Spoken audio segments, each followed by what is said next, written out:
quietly and slowly and see if there's anything there. Hopefully we do have some luck.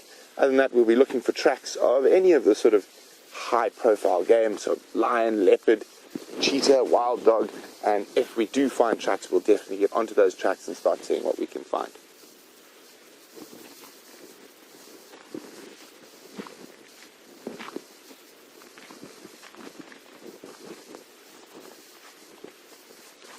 The Arathusa has crossed the road and gone off towards the waterhole, but I don't think we're going to find him there.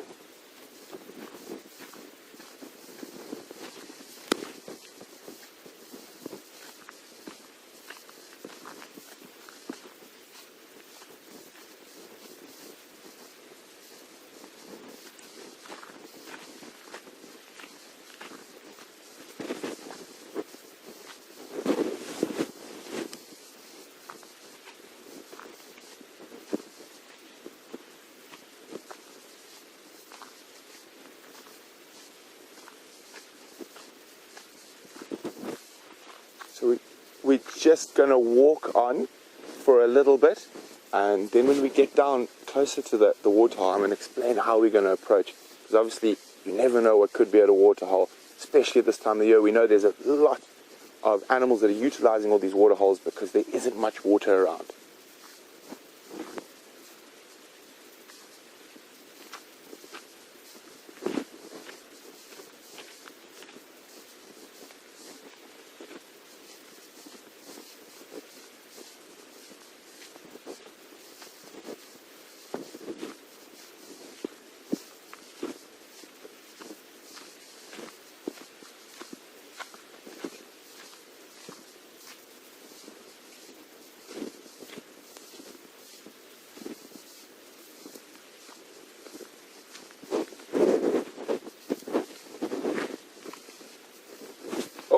Thank you very much. Jean-Ray has picked up my ash bag, which has fallen out of my backpack, and while we've got it here out in the open, we're definitely going to use this before we approach the waterhole. So ash is so fine, it's a really, really good indicator of wind. And obviously when you're approaching places like a waterhole, it's a very good idea to know exactly where the wind's coming from.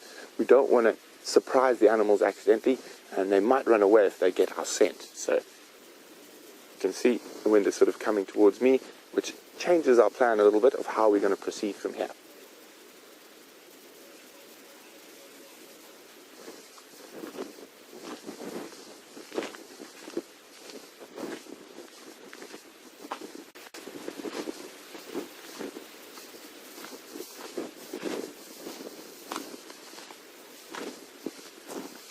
So we're going to approach up to the waterhole now. It's not far down the road, probably just over 100 meters. And Rumay, good morning Rumay, is wondering where my big walking stick is. Rumay, I actually forgot it this morning, but I'll have it on the sunset safari. As you can see, there's buffalo dung on the ground around here. There's sign that elephant have been here. So very important for us to approach a waterhole very carefully. So if we look over my shoulder, you can just see that gap through in the distance, and that's where the Buffleshoek waterhole is. So let's go see what could be there. Hopefully something big, hairy and scary, but more than likely I think we're going to find some Egyptian geese and maybe a saddle-billed stork.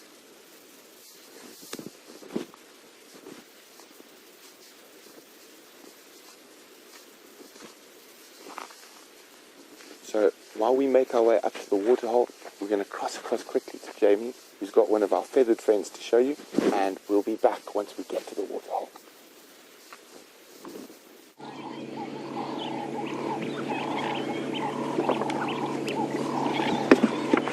And hopping back onto the back of Jigger, we do indeed have two really stunning, beautiful birds. They're definitely amongst my favorite.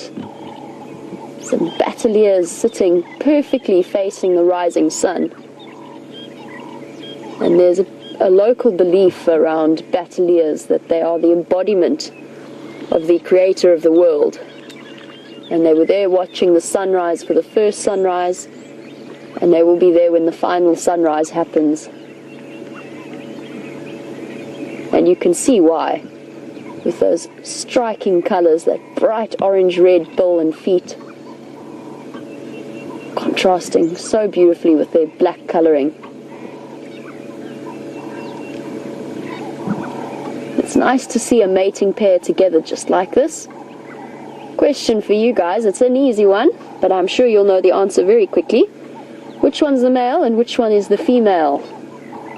The one on the left and the one on the right. Which one is which? And for new viewers, the bateleurs are one of the few raptors where the difference between male and female is very, very clear.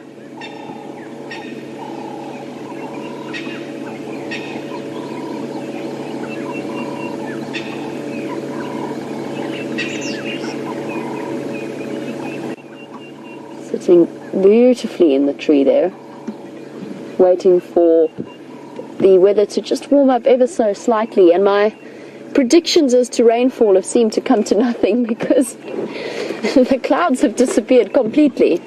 The skies are now totally blue and clear. There's absolutely no sign that it was going to, or that it was drizzling on us when we first started our sunrise safari, but it's going to be another scorching beautiful day.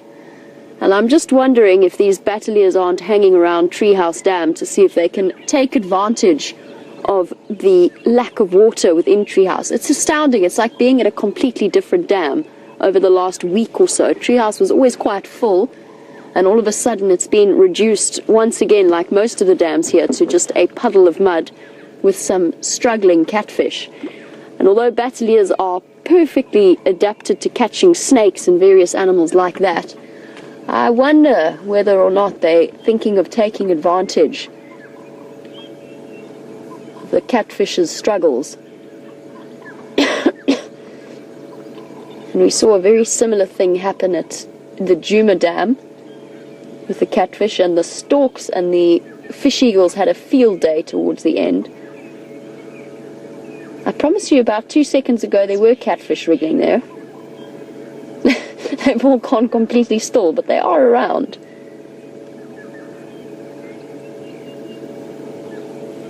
But that's all that is left of Treehouse Dam after 2 or 3 weeks of 30-degree days every single day. It is now no longer a dam, it is just a mud wallow. And we really will start to see the animals crowding around the waterholes now. Djuma's lucky because Djuma's pumped, so there's that little waterhole where we saw those buffalo bathing in yesterday. Not sure where they went. They kind of disappeared. I think they must have crossed into Arathusa at some point last night. We definitely need some rain to help us out and to fill up the waterholes soon. It's going to get very, very dry. Luckily, Buffleshoek as well, where Brent is on his way to, is looking much better and holds the water and retains the water a little bit better. Let's have a last look at our beautiful bateleurs.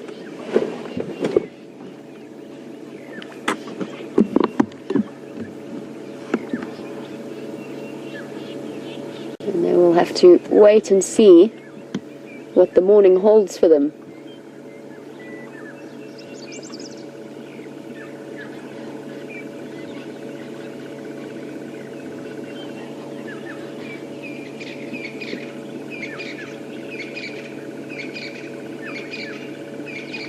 I'll give you guys a little bit of a hint as well when you're looking at them. Might not be too clear, but apart from the usual differences in bateleur colors, have a look at the sizes as well.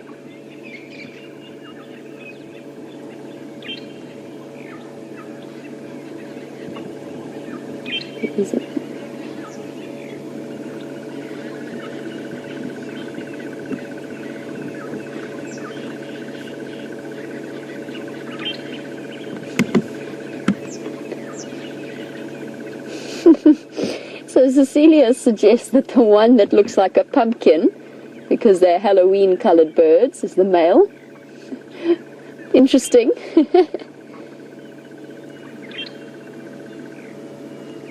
Fluffed up heads. And what I'm going to try and do... Ah, fish eagle's also coming through.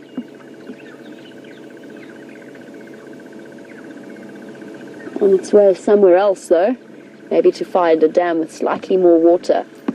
Right, I'm going to make your lives slightly easier. I'm going to try and scoot around the side of these bateleurs so we can have a proper look at them. And maybe try and get a little bit closer. I don't want them to fly away for such a beautiful image.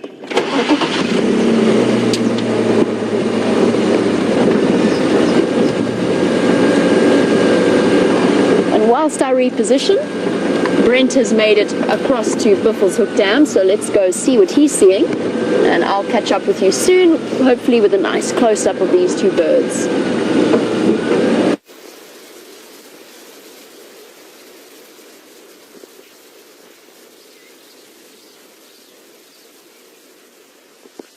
Welcome back, everyone. We're right on the edge of the Buffleshoek waterhole. Unfortunately, nothing big, hairy and scary, and there are some Egyptian geese, and the saddleballs flew off as we arrived.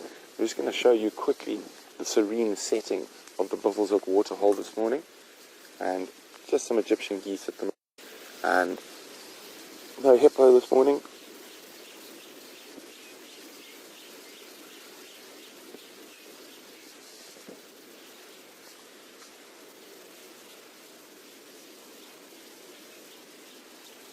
Very, very calm and pretty, but we're going to continue on shortly.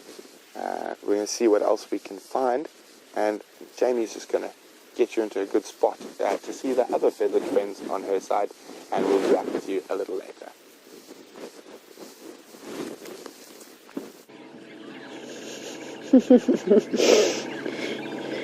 And the one on the right decided that he didn't want to, or it didn't want to be with us, but we've got a nice clear view now, so the answer to my quiz should be easy. The remaining one perched there was the one on the left.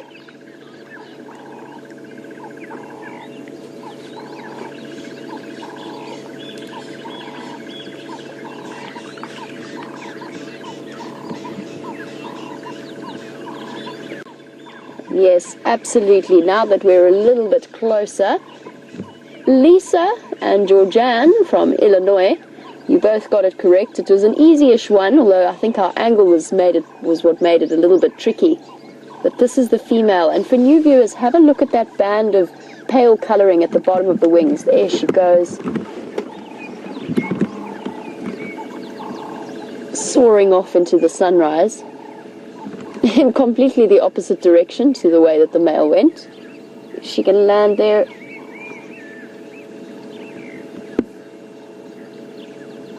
Beautiful. Alrighty, quick lesson for new viewers, because I've mentioned that bateleurs are one of the few that we can see the difference between. So if I pop Brent's bird book up here, he's taken mine because it's lighter. Have a look at the differences between bateleurs. So the female has that nice light band across the bottom of her wings, and when she took off, you might have seen it as she was flying. Underneath, she's totally white with just a thin black bar at the bottom. The male, in contrast, has got sort of half black and half white there, as well as no band at the bottom. Of course, things get a bit trickier when you look at their juveniles, which are just brown looking, essentially. Brown with very fluffy heads. And it can take them up to 7 to 8 years to get those adult colorings. But really, truly striking birds. Awesome. Now, I know that there is a mated pair that lives almost permanently on Mumba Road, so I'm wondering if this isn't them. They are territorial birds, so they'll stick around in the same place. And I think let's carry on our mission. Treehouse Dam is now Treehouse Mudwaller, and there's not much action happening here apart from the birds of prey.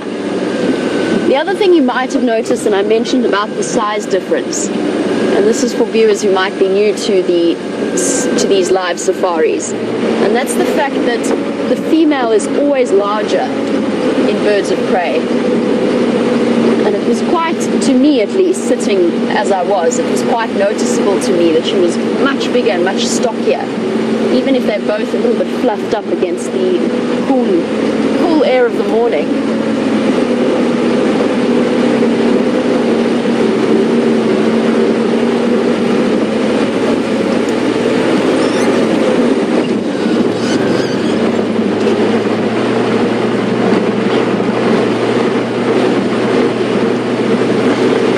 Those very easily identifiable short tails that create that perfect rocking motion of a bateleur in flight. There's no other raptor out here that flies in the same way a bateleur does, with its wings from side to side.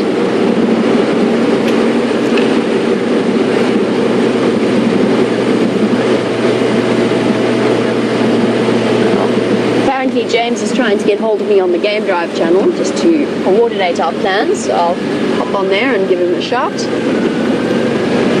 James.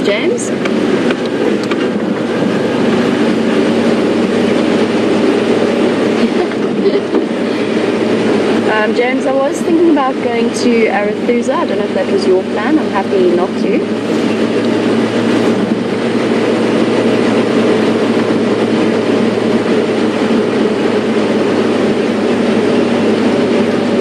Copy that. I've just checked Treehouse Dam, nothing there. I'm going to head across now.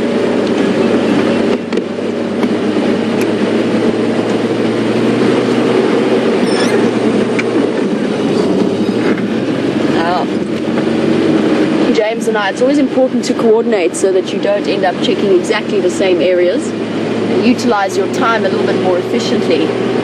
This morning when we were all planning out where we were going to go, Scott called us both on the Game Drive channel just to let us know what his plans were, and James very kindly pretended to be me on the Game Drive channel. I'm fairly certain that my voice is not as high-pitched as he made it out to be, but you never know. Your voice always sounds different to you.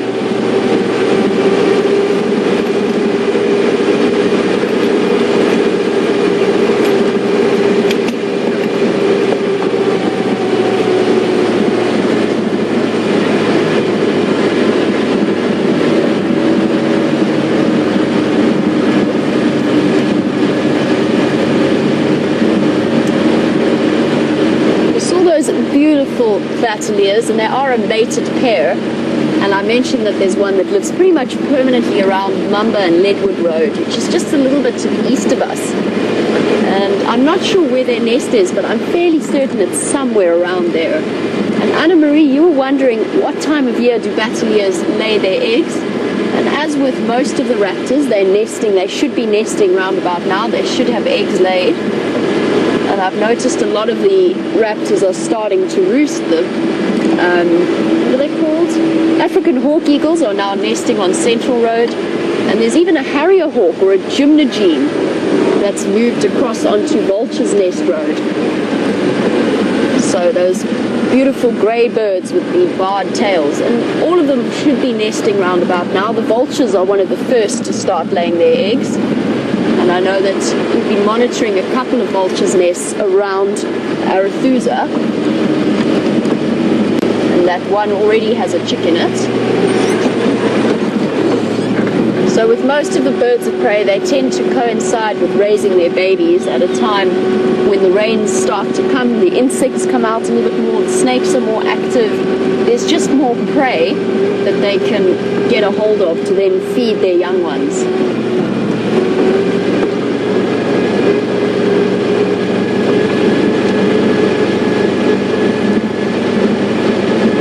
Interesting though to see and to get a chance to see a bateleur nest. I've never seen a bateleur chick, but they must be around.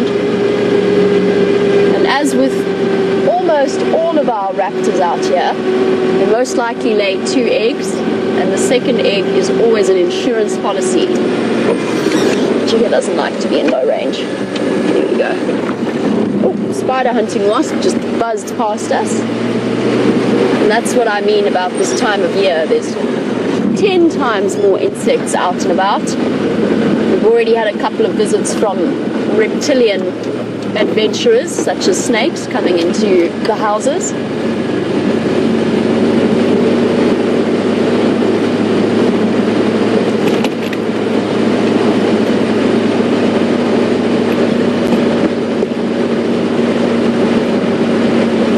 Whilst we continue on towards Arathusa, it's very, very quiet along this road, but I believe that James has some nyala to show you, so let's head across to him, and I'll be back with you in just a few moments. Hello everybody, welcome back to Jigger, where 3 nyala, now 2, shortly to be none, are melting into the bush here. There's another one. Beautiful little crowd of sort of teenage nyala knocking about here. Don't know where their parents are. They've been let out for a little while, clearly. And all around, the dawn chorus has really burst into life. From the quartet, or chamber music of the winter, we're on to full oratorio now in the summer. I'm going to tell you what we can hear. We can hear hoopoo over there. Poop, poop, poop. Lots of orioles. Choo, choo, choo, choo.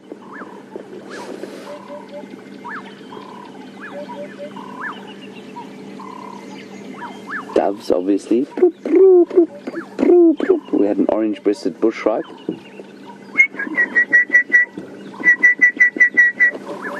Brown-hooded kingfisher. Pity for you, pity for you, pity for you.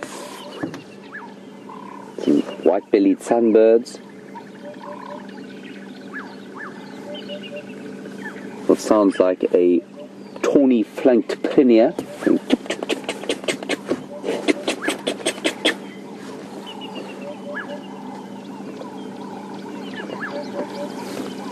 It is rather marvellous, I must say. Hardy-das, Franklins,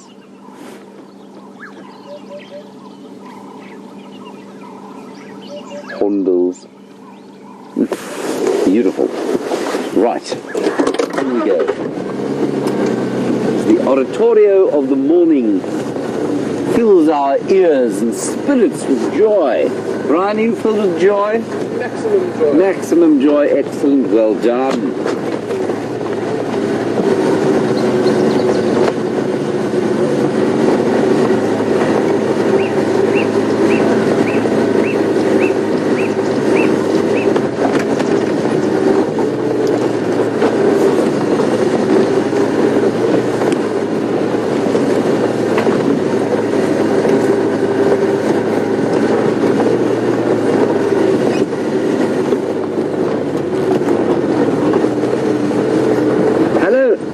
On Twitter.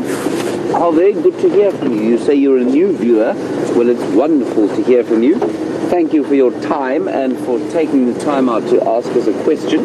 You'd like to know about the lion prides of this area and what are they called.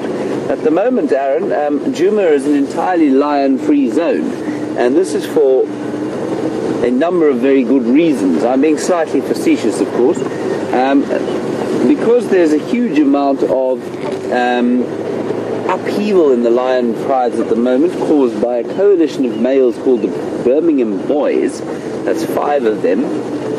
And what's interesting is that they have created great havoc around here. So basically, Aaron, just to reiterate, a pride, remember, doesn't consist of the males. The pride are the females and the youngsters. So around this area, we used to have something called the Nkuhumas pride, and they were, at the beginning of my tenure here, which was in May, they consisted of 5 adult lionesses and 2 sub-adult females, and then a young male of about 3 years. And he was, of course, considered part of the pride because he hadn't gone independent yet. Now, since they were then dominated by a group called the Matimbas, 2 young males, at least 2 old males, who dominated this for them, and then a pride further to the south called the Styx Pride, which had split seemingly into 3 breakaway groups of between 2 and 3 lions each. Now, since the advent of the Birminghams, when they came in from the north, they invaded here in the middle of the winter time. They chased off the Matimbas. They've killed a number of the Nkuhumas pride. They seem to have split them up too. The Styx Pride is now on Cheetah Plains. They seem to have rejoined 2 of the breakaways have rejoined, and there are now 3 of them on Cheetah Plains just to the south of us. We don't know where the Nkuhumas pride is at the moment. The Birmingham boys and the old males were found not together, but certainly chasing each other around Mala, which is 4 kilometers to the south of us here at Djuma, and that's basically what's going on with the lions. So it's very unsettled at the moment, Aaron, but hopefully it's a very exciting time to be around here. And because Djuma is kind of at the epicenter of all the upheaval, eventually I think we're going to get some pretty good action here. So I hope that gives you an answer. It's not a very simple one, I'm afraid, though. That's how it is for now.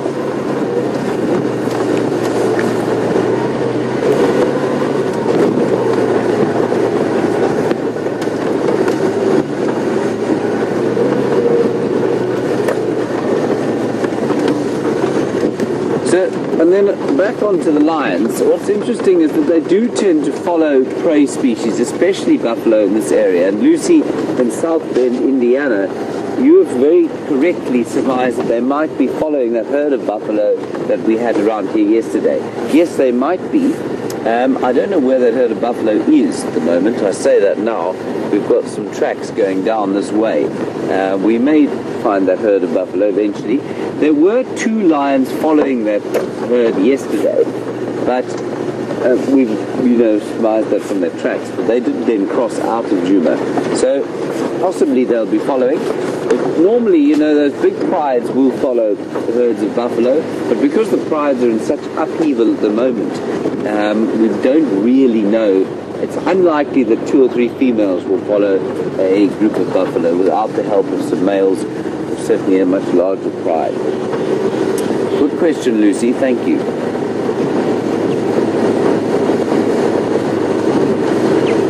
We're just coming up to the Gauri waterhole, or Djuma Dam.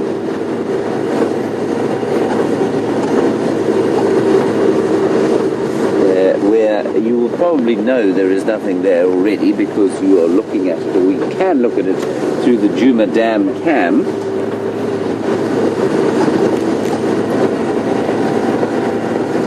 There is quite a lot of mud there though,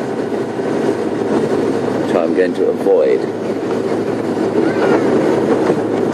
Alright, we're going to bypass the dam and head on to the south a little bit and then to the far east, where all manner of exotic things await us. Not so, Brian. The Far East is a place of great wonder, is it not? Great wonder of anything? Yes. Mystery. That early morning cloud has burnt off entirely now, and we will shortly start to cook quietly on the back of this Land Rover. It's still a very pleasant temperature, I must say. Brian, you don't need your jacket anymore, do you? The blanket will suffice.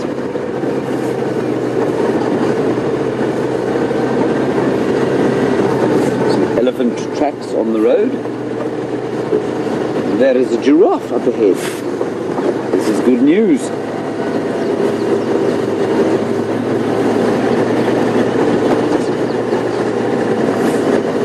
Hello, giraffe.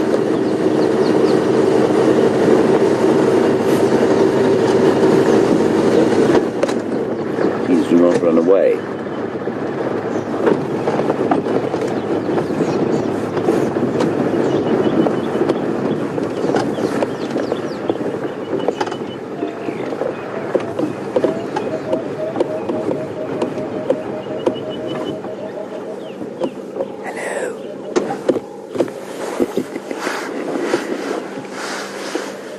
Giraffe are equal parts curious and confused, I feel.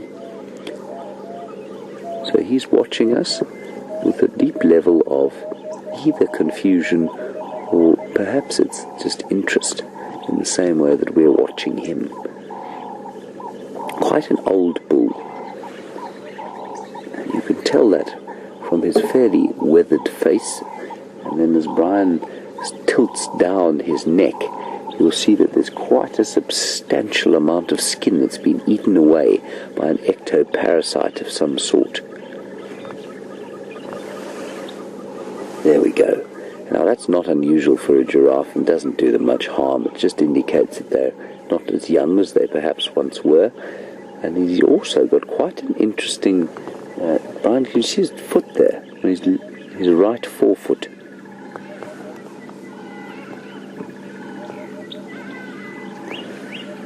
Hoof, the sort of left-hand hoof, or clove of the hoof, seems to be a bit bent. And I think that's probably just from a bit of wear and tear over the years, walking on uneven ground. It could just be the angle at which he's standing, of course.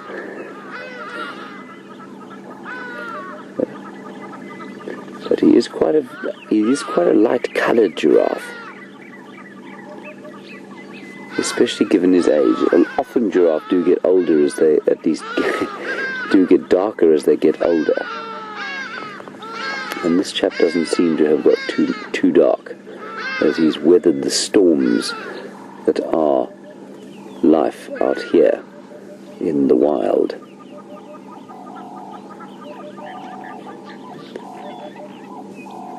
He's just getting a little irritated by some oxpeckers on his neck. You can see the birds crawling up his neck. He's a rather magnificent old fellow, this I must say.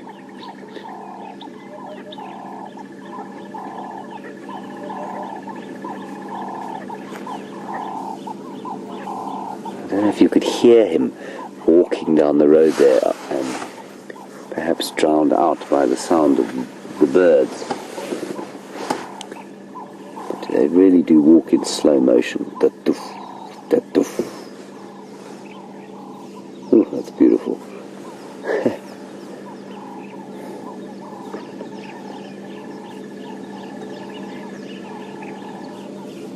And the birds continue to sing around us.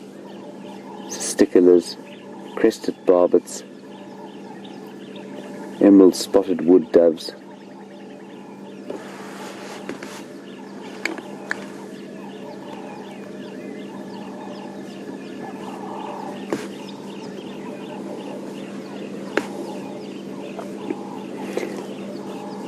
And of course, as the bird chorus gets louder and louder here, so in the northern hemisphere it will probably start to get a lot softer as you head towards the autumn or fall.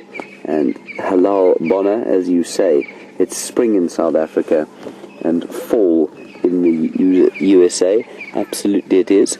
I'm very pleased to say that we've hit the spring/early summer. Remember, spring here lasts about 3 hours before we go into summer. It's astonishing how fast the weather does change. One day you'll be up in your winter woolies and cold, and then sometimes late August, early September, the weather changes and it becomes immediately hot. So we don't really have 3 distinct seasons here, or 4 distinct seasons. It's normally sort of 2, with a very short respite in between each. It is just a beautiful picture of that giraffe.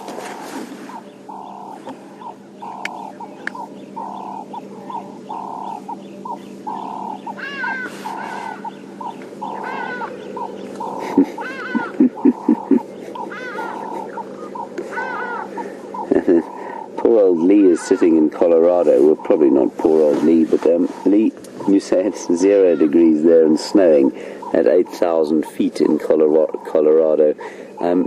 Lee, I don't envy you, I have to say.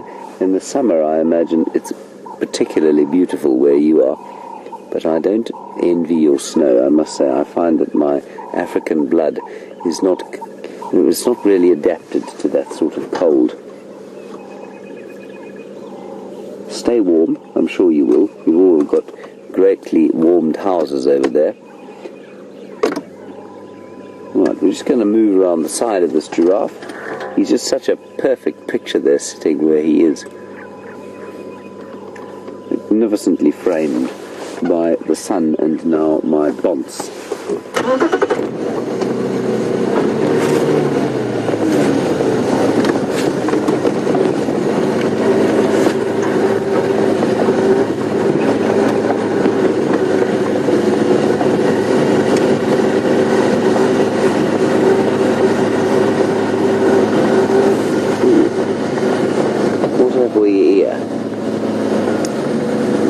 Some hyena tracks.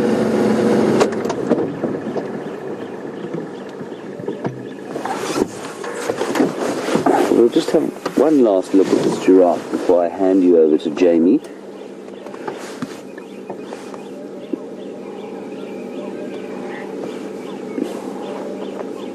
Lovely old bull. They're very peaceful animals to be around. They don't tend to move with a great hurry unless they're being chased. I also did see giraffe moving at an enormous speed once in very early spring this year. A male was chasing a female and they went herring off into the sunset like two star-crossed lovers. Well, probably actually just one, the other trying desperately to get away from his attentions.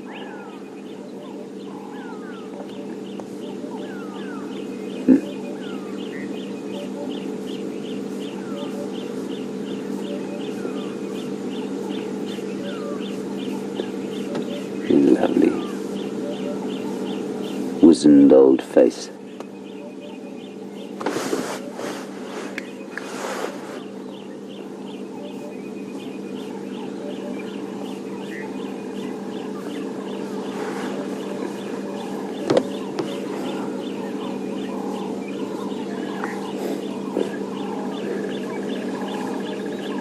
And so this, I've mentioned a few times that I think this giraffe is quite old. And Lucy, you would like to know how old they live to. Probably, Lucy, I'd say probably up to 25 years. You know, it's very difficult to tell. In captivity we can kind of tell, and I think in captivity they live up to 30 years. But that's from, you know, the few zoo animals that there are around the place. In the wild it's very difficult to know because we don't follow them from when they're foals all the way to when they are adults like this. But probably 25 years. And so this chap, I'd say he's probably 17 or 18.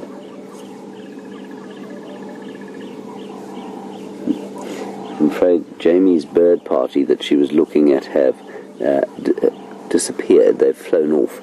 So we're going to stay with this giraffe for a little while, and then we'll move off towards the Far East. The exotic wonders that lie there waiting for us.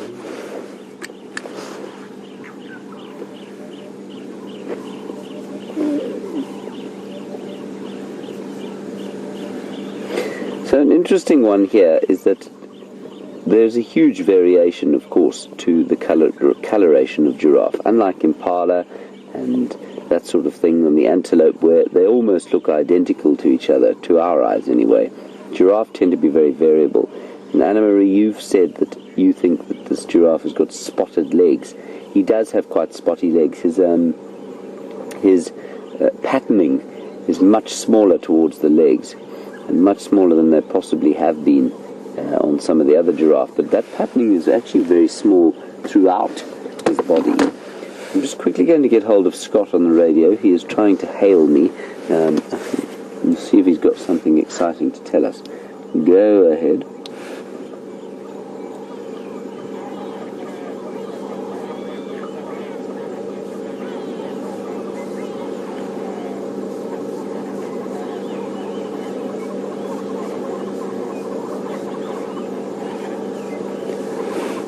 Copy, thanks very much. I'm not too far from there. I'll make my way slowly in that direction. So Scott just saw some hyenas, what he was saying to me, heading west across the cheetah cut line, so from the Far East, and coming sort of basically towards where we are, but they are quite a distance from us. But we'll head off there and see what we can find there.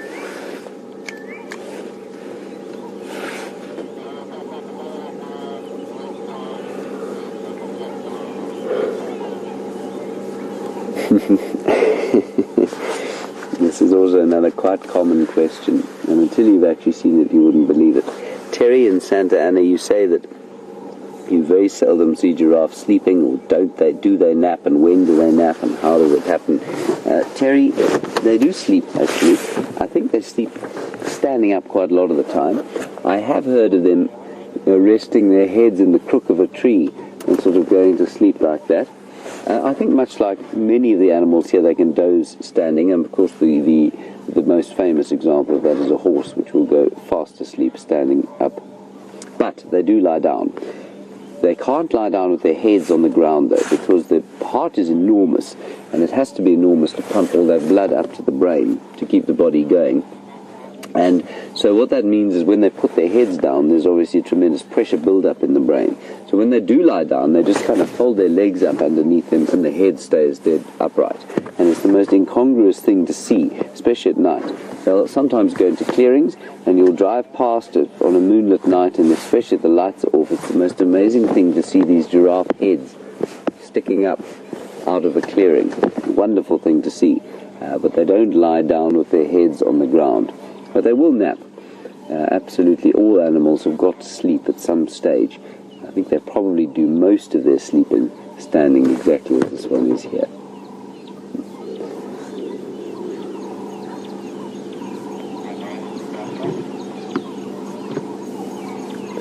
And I believe that you did see one the other day with another giraffe sort of lying on her haunches and a baby nearby. So that's generally what happens.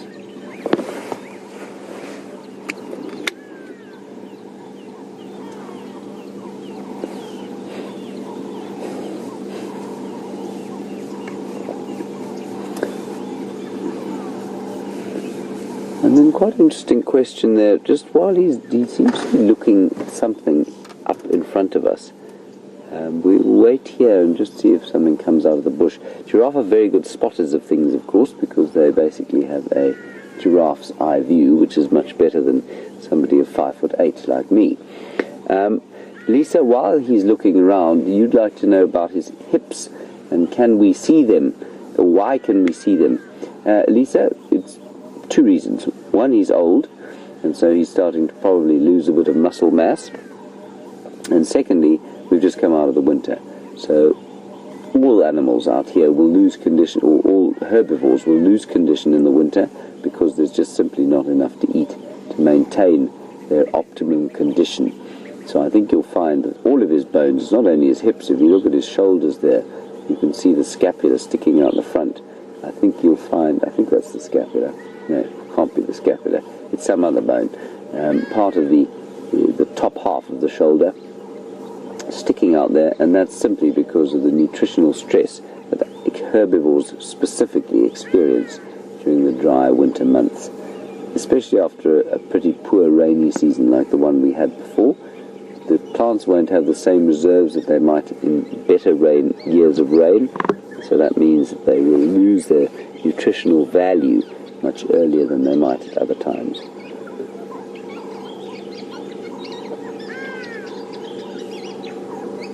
The drongo calling there, you can hear it, sounds like somebody rubbing their fingers over a balloon.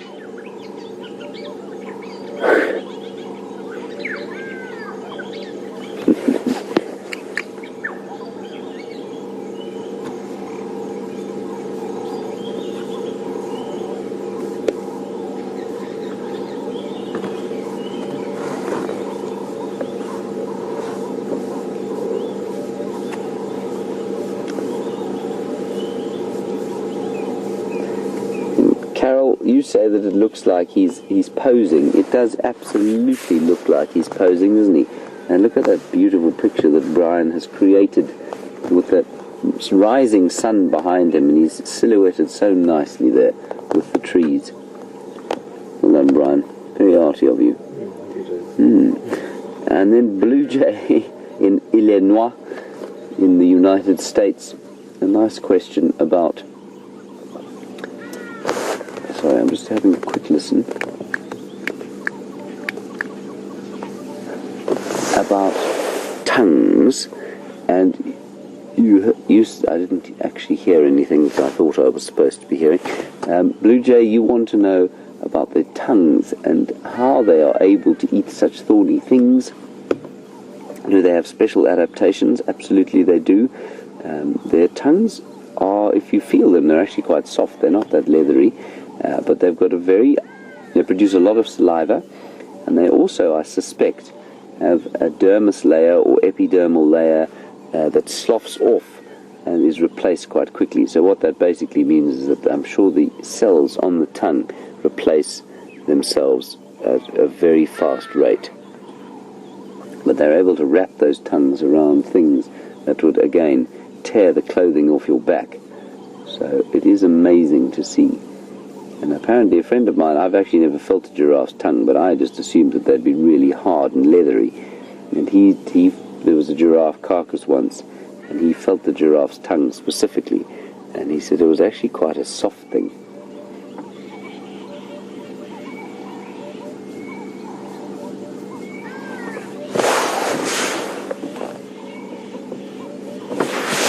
He does look like he might be crying a little bit.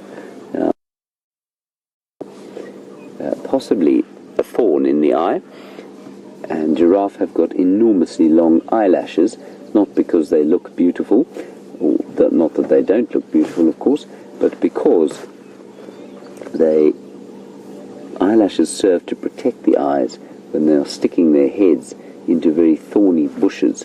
And I suspect if he is having a little sniffle, a little cry over there, it's probably not to do with his emotional state, rather to do with the physical state of his eye.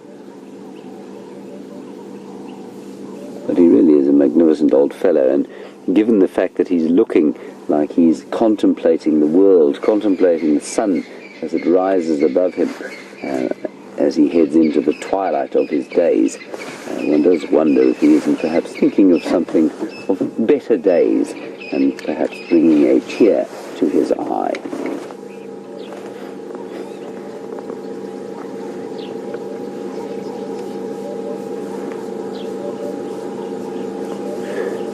Alright, what we're going to do is head just slowly forward and see if we can't see anything in the drainage line just up ahead that he's looking at. And if he does seem to be interested in something there. If there's nothing there, we'll head across to Jamie, see what she's doing on Arathusa.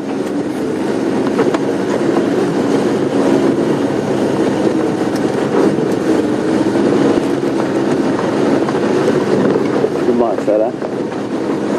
I think he's just having a look around, you know. I don't know that he's seen anything specific. It would be very exciting to find a leopard perhaps lying in this drainage line, perhaps atop a kudu. He's recently caused the demise of. There doesn't seem to be anything here. We'll just have a quick listen. Alright, while we're listening here, we're going to pop across to Jamie. She's sitting in Arathusa, no doubt with something very interesting to tell you, and I will see you a little bit later.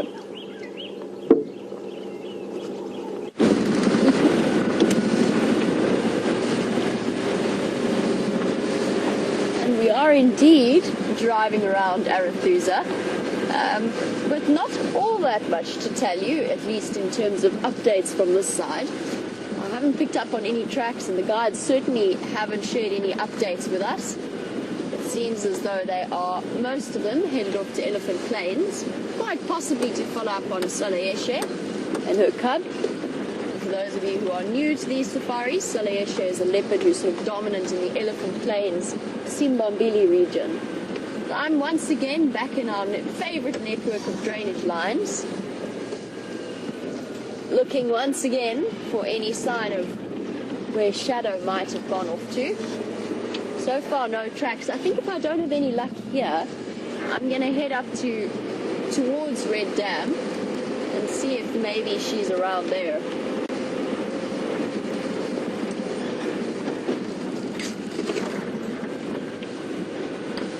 Lots and lots of Ellie tracks. I'm sure we're going to bump into an elephant herd at some point, somewhere around here.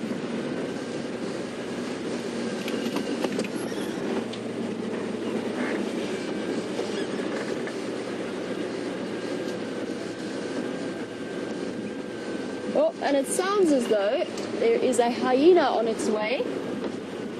So let's head across there and I'll catch up with you a little bit later. Hello everybody, and on cue, the hyenas that Scott spotted, or certainly one of them, has come straight down the road. He said they were on and is walking straight towards us. I love seeing hyenas. I haven't seen them for a while. And let's just see. This one is very full. Been devouring. Probably there's a dead hippo on Torchwood. Here comes the other one behind it. They've been devouring a hippo that died on Torchwood. And you can see they are very full. They've got extremely fat bellies. Another two coming along the road. Look, one of them's a sub-adult. That's a youngster there at the back. Or a younger one, I think. This is really nice. I wonder if they're not heading back to that den. Running behind us now. They do look they do look very naughty. I wonder, let's follow them. I think we'll see where they go. In the absence of vast lion prides running about Djuma, murdering all sorts of things, let's follow these hyena. They're now running at high speed. That is definitely a youngster. That is wonderful. He's running straight towards the giraffe, and he's just standing there looking. He doesn't look particularly worried by them. They are there. They're feeling obviously quite playful now, because they've got full bellies. Now they are walking towards the giraffe. Drive up to the top here. He's watching them.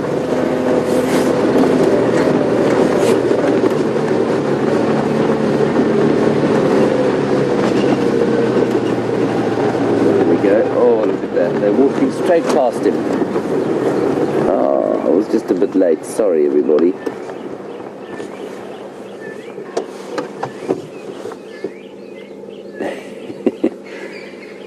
He didn't react at all to them. Okay. Right, they are just in front there, and I think we'll just carry on following them. From our giraffe.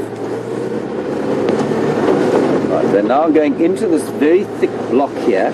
I'm not going to follow them through there. What I think we're going to do is just drive around the side, and I'm going to predict that they're going to pop out just about at the Gari Dam on their way to the den. We're just walking through there now.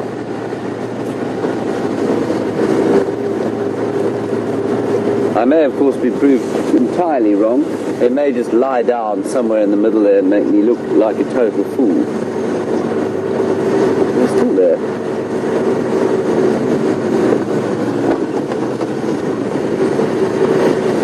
We'll stop here for a second. See if we can't spot them coming through.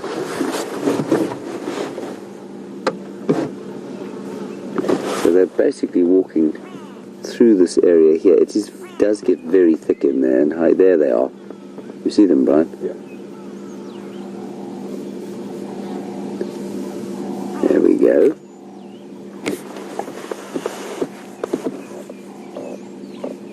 Just cruising. And of course they're ideally built for this sort of thing. They've come quite a long way from Torchwood. They won't be vaguely tired. They really are able to move huge distances without worrying too much about it.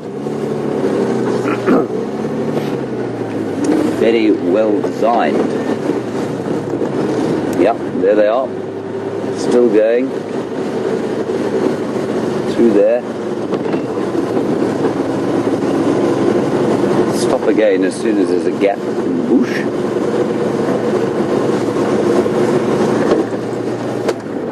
There they come.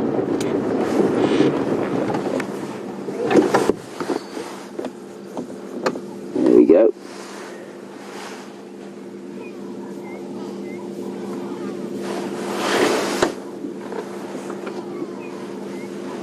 So just the three that I could see, two adults and clearly one of the sub-adults that used to be at the den. So for those of you perhaps new viewers, this clan of hyena, I'm pretty sure that this is the only clan of hyena that we see on this reserve. I'm not sure how many there are in the clan, but there are at least, probably at least 10 of them. The males, of course, will spend much less time with the rest of the clan than the females do, especially in this part of the world. And their territory definitely covers the whole of Djuma, and possibly parts of Arathusa, and definitely parts of Buffleshoek and Torchwood to the north and east of us. And these guys, I think, are heading straight back towards the den site where we failed to find anything this morning. And the reason that we failed to find anything there is that the youngsters, of course, will not come out from the den unless there are adults there. So hopefully that one in the front is going back to suckle the baby maybe. That is my hope. It is my fervent wish. And of course the mother of that really little one that we've been seeing, or was not so little anymore, has a big scar on her back. And we think she is the matriarch. We didn't see a very obvious scar on any of them, Brian, did you? Let's go and see.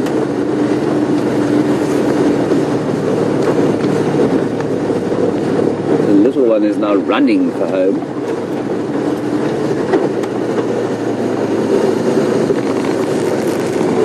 And then Aaron, you're our new viewer today. Lovely to hear from you again. You want to know how uncommon it is to see hyenas. Not uncommon at all. But you know, they do tend to forage alone in this particular part of the world, and that's because they scavenge more than they hunt here. And so to have a nice sighting of 3 of them moving along the road like this is also great. The other thing, Aaron, is that unlike the lions and leopards, they do tend to be affected more by the vehicles than some of the other animals do. So where we can follow a lion and a leopard through the bush, and they tend to ignore us after a while, the hyenas, if you make too much noise around them, they do tend to back off, which is quite interesting because as cubs, they will come right up to the vehicle and actually steal the wheel caps sometimes.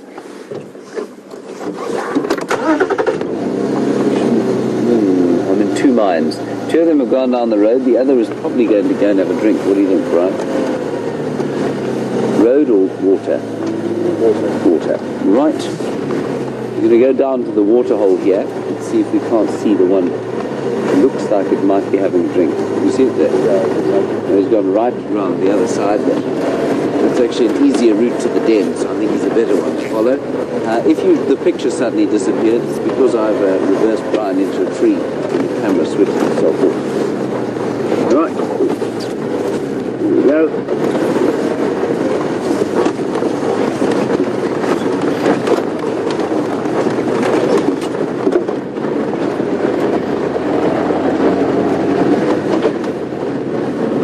Having a drink. There's a much cleaner little puddle, if you like, pumped pond at the northern end of this, well, not northern end, eastern end of the dam.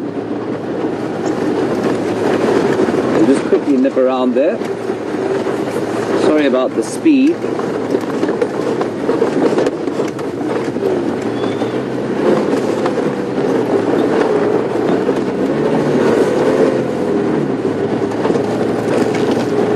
So a lovely question from Tommy on Twitter while we're looking at a very small group here of 3 hyenas. Tommy, you say you've read that they occur in groups of up to 100. Tommy, they do, you know, but mainly in a place like East Africa where they do a lot more hunting than they do scavenging. And so in an area where there is that huge migration of wildebeest, for example, they will do a huge amount of hunting, and then they do occur sometimes in clans of up to 100. But that's very large. This one is now having a swim.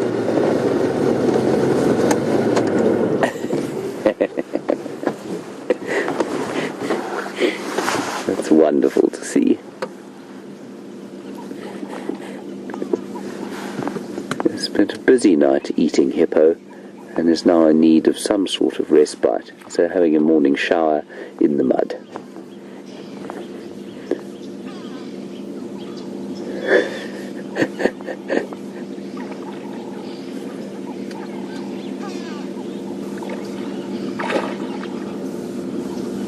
And befouling the water for anything that wants to come and drink there, of course.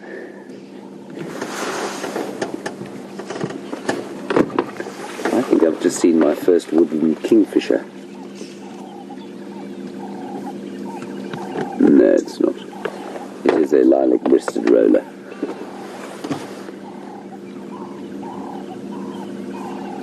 There he goes. And he'll now run at that beautiful, easy, loping pace, probably all the way back to the den. Now what I'm going to do is we're going to take a bit of a shortcut past the final control room. We won't go into it, but if you do see a little bit of infrastructure, that's why, because I don't want to go back around and try and follow them towards the den site, because I think that will become bumpy and unpleasant. So what we'll do is just take a shortcut past the final control. We'll wave lovingly at Tara and Nikki, and then we'll make our way on towards the den site where we were this morning. Hope fervently, yes, that one is still running this way. Hope fervently that the others have induced the baby to come out. So we're going past on the right-hand side is Boyatela Camp, and for those of you who don't know, that's one of the camps at Djuma, and Djuma is the reserve we work on, of course. Inside the camp there are some nyalas, and these nyalas, of course, will leap over this fence at will. From a standing start, they'll jump straight over the fence. Which is amazing.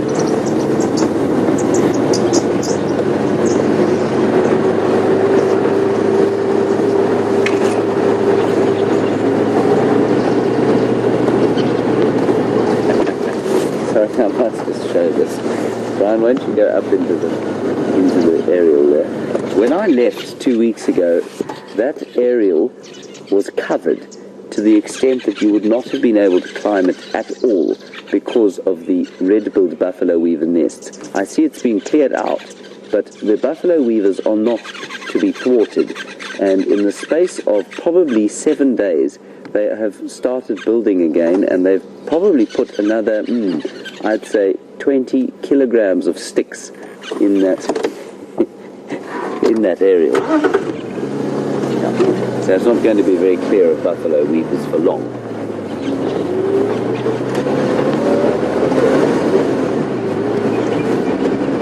There we are, we're going past the final control. Hello Nikki, hello Tara. Shout at them.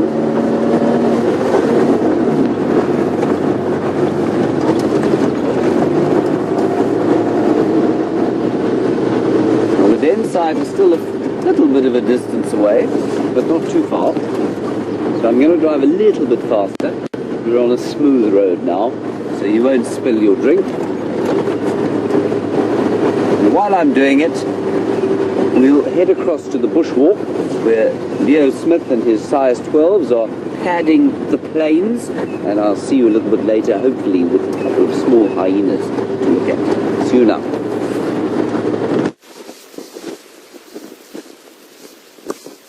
Welcome back to the Alive Safari Bushwalk, everyone, and I hear James says my size 12s are padding the plains. Unfortunately, I have a flat tire, so the realm of the flat tire is not only exclusive to the vehicles. My sandal has given me some grief, so we're going to do a quick repair before going to have a look at what could be an aardvark den, or possibly being used by warthogs or porcupines or other animals. So just need to get... The good thing about hanging around with cameramen and things like that is they always have duct tape around. So I managed to secure some tape from them, and we're going to just do a quick patch up of the shoe so we can continue on the walking safari. And then when I get back afterwards, I will have to glue it properly, and this does happen from time to time when you are walking in the bush a lot. So we're just gonna, as you would say, make a bush mechanics plan, and it should hold together and stop my shoe clapping away as it started to do. I think that should be, that should hold, I think. Let's do one more to be safe. Go. Good as new.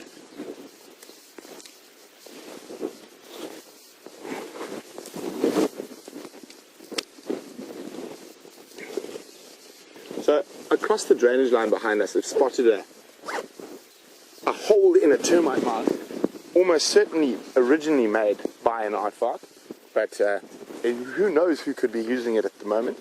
A strong possibility it could be warthog or porcupine. They really do enjoy a good aardvark burrow. And get our windsock. So we're in the drainage line to the east of Twin Dams at the moment, and we haven't found any leopard tracks anywhere, and this is sort of an area where not a lot of vehicles can get into, so a good place to check for animals when we don't know where any are. But let's get and go have a look at that hole in the termite mound.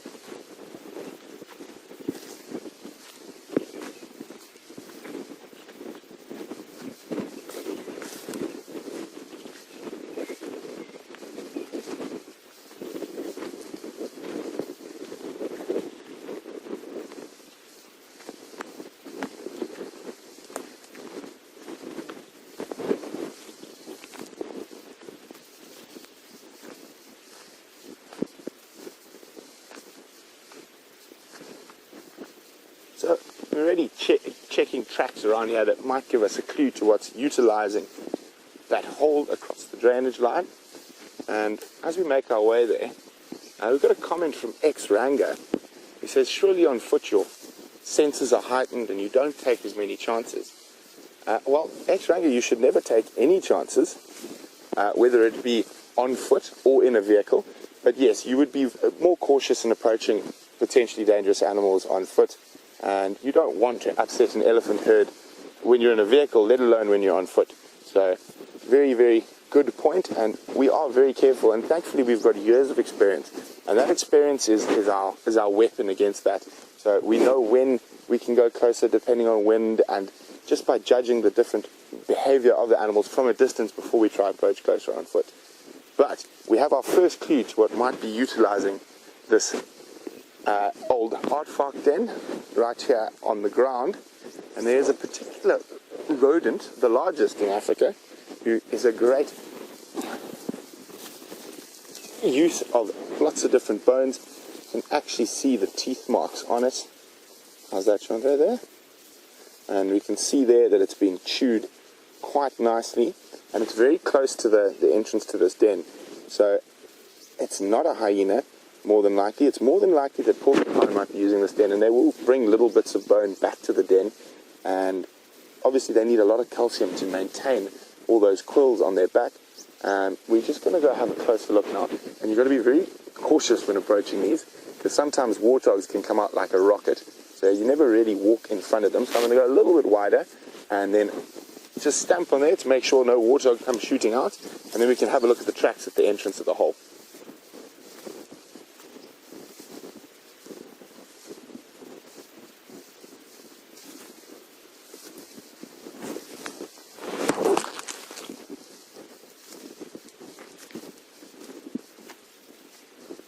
So we're just going to make sure no one comes careering out. And can you imagine a warthog coming out here at high speed would be very detrimental to my shins.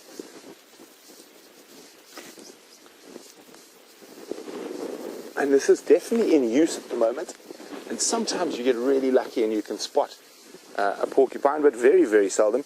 And this does look, it is quite difficult to see the tracks here, but it does look like this is being used by porcupines at the moment. Very loose here, and they've sort of scuttled down the side. But you can have a look. It turns off to the right, or to the left, sorry, in there. So, and you can see it's being used quite regularly. Now what I'm trying to look for is, you can almost see it here. It's quite difficult though, but there's little drag marks. I'm going to show you with a stick. They sort of look like this, so it almost doesn't look like any sort of track, and that's the edge of the quills that have been pulling as it went down into the burrow. So at the moment this is being used by porcupines, but that doesn't mean it's being exclusively used by porcupines. I've seen warthog and porcupine sharing dens like this, and more interestingly, I've seen actually quite regularly, more regularly than one would think, hyenas and porcupines sharing the same den. There's go have a look, see if there's any other entrances or exits that might be being used by a different species.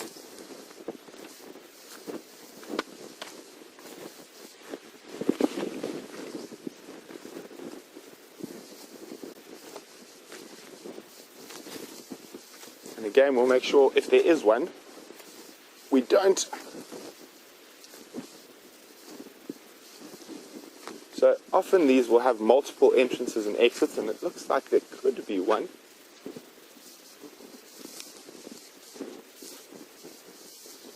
Haha.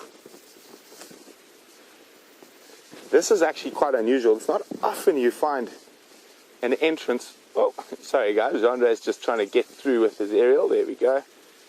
You find an entrance right on top, and we've got some dung here as well.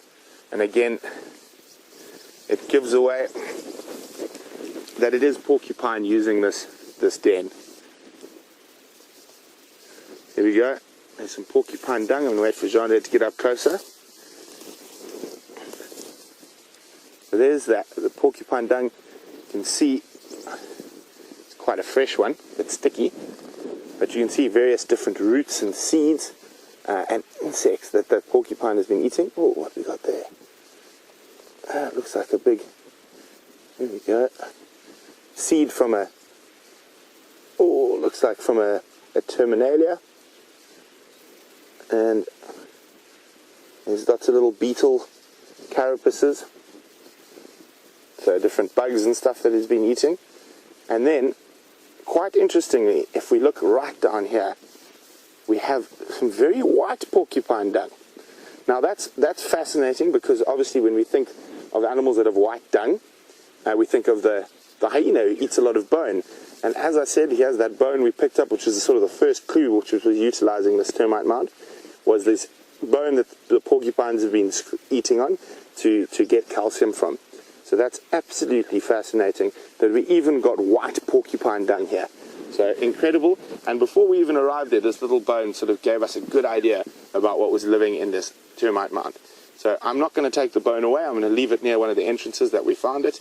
And so they still can utilize this again. And we're going to cross across to Jamie, who's got some traphalagids. And we're going to continue on and see what else we can find along this drainage system.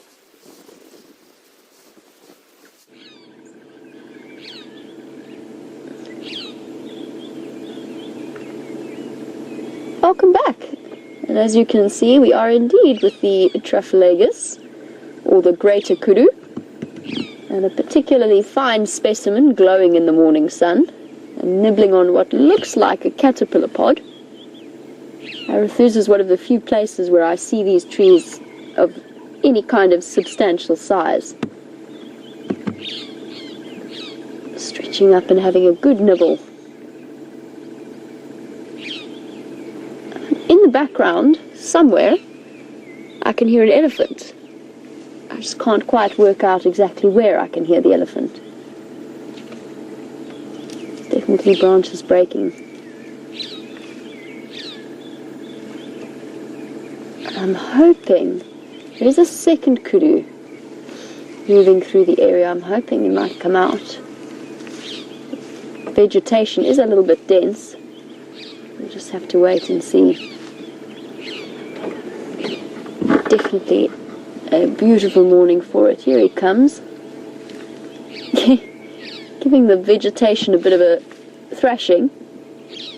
One of those disadvantages of having long curly horns. Trying to work out if he's trapped himself there, or if he is just doing that thing that nyala and Kudu do. Oh, yes, he is. It's part of a territorial dance in a way, or a demonstration of how big and powerful he is. And it involves thrashing a tree for no apparent reason. I'm not sure what the poor tree did to deserve it, but he's definitely giving it a very stern talking to. Let me try shift forward so we can get a clearer view of it. I hope he carries on. But you see it quite commonly with male nyala. It's one of, you don't often see Kudu doing it, but interesting to see.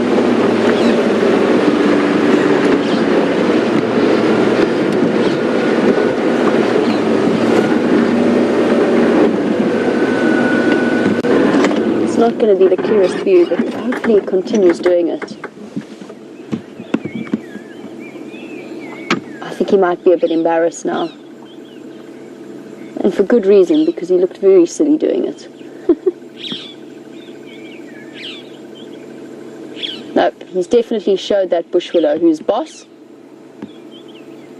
Now he's going to carry on feeding. So that is in part practicing for the times where he's going to fight with another male. Nyala do it frequently, and they sometimes even end up wearing the tree. I once found a nyala in the garden. We'd clearly been thrashing things in the bushes around him, and he'd somehow managed to get a necklace of a tree that had attached itself to his shoulders and got stuck there, and he looked very, very silly.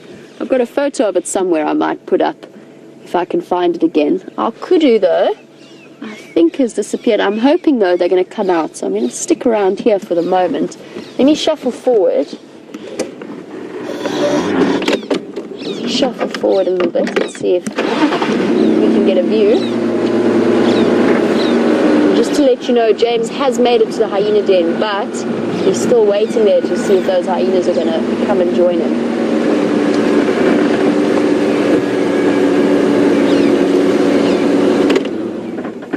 Oh, come on. Come on, Kudu. You can come out. Nope.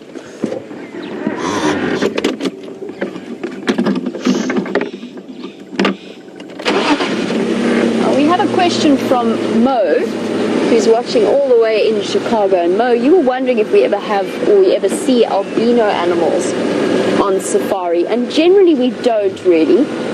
The thing about being albino out in this kind of area is that you really become such a target for predation, because you stick the animals that are albinistic, so they're completely white with red eyes, they stick out a great deal.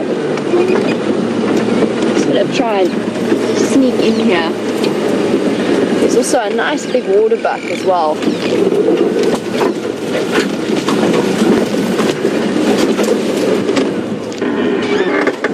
Impala's rutting is can hear them frantically shouting off to the right.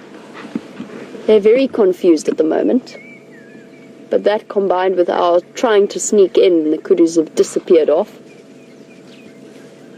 Impala are behaving like maniacs, considering it's not really breeding season.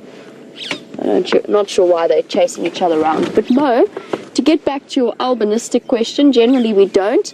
There are a couple of recorded births of things like buffalo, as well as one albinistic elephant that was born not in this area, but further into Africa, further north in Africa. But as I said, it's really to their complete disadvantage. So most of the albinistic genes, the offspring that just happen to be born like that, don't make it to reproductive age. So it's very, very uncommon. The other thing we do get out here is something known as leucism, which is basically similar to albinism but not quite lacking all pigment. So those stories that you hear about the white lions of sort of the Timbabati region, that's known as leucism. Their eyes are not red, they're blue, and they've got a little bit of pigment on their ears and on their tail. Beautiful creatures, but again, not something that works to their advantage in terms of camouflaging them. They do stick out a little bit. So it's not something that is naturally occurring all that frequently. And in terms of melanism, that's a little bit more common. So where they have a darker gene rather than the complete lack of pigment. And you do get occasional stories of melanistic leopards moving through, melanistic genets. And in particular farming circles, they actually breed to favor the melanistic gene. So one example, as we come up to these impala who scared our kudu away, is that you get melanistic or black impala. And in certain areas around the country, they've actually been bred to be like that. But they're not. It's not something that is common, and it shouldn't be naturally occurring.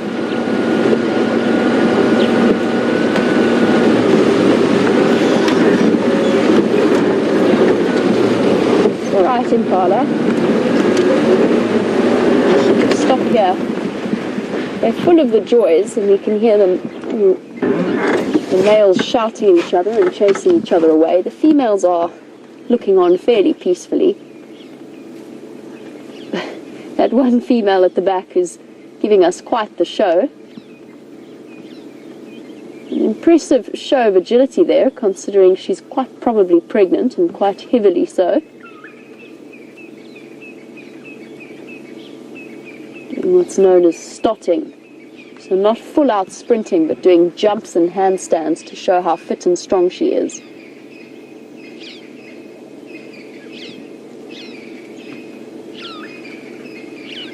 And they're all starting to look very round, just like that female, which is incredible when you think of how she just sprinted around in a circle and did a handstand before settling down again. And we've got some bulging bellies. A month and a half to go before we start to see little impala babies coming through. Always an exciting time out in the bush. First, because they're adorable, but second, because it brings in lots and lots of predators that target the impala. There you can see, starting to bulge, not looking their typical sleek, beautiful selves, not quite as streamlined.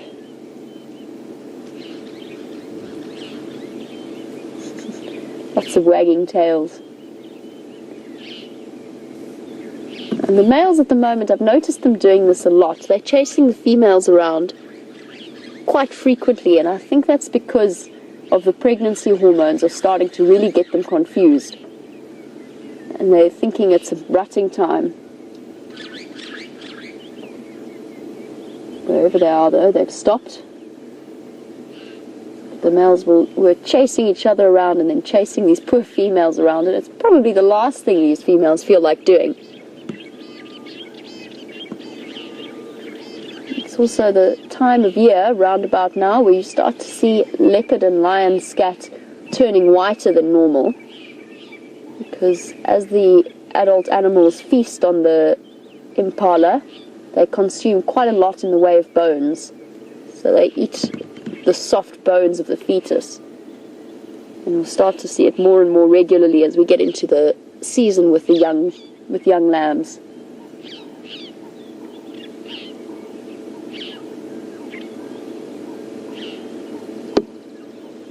Still haven't figured out where that elephant was. I heard just the briefest crunch of a branch, but I'm not sure where it came from. Oh well. I think it's time to continue on with our perusal of Arathusa. Let us see what else we can find you to show you. Somewhere there's an elephant, so keep your eyes peeled for a big dark grey shape.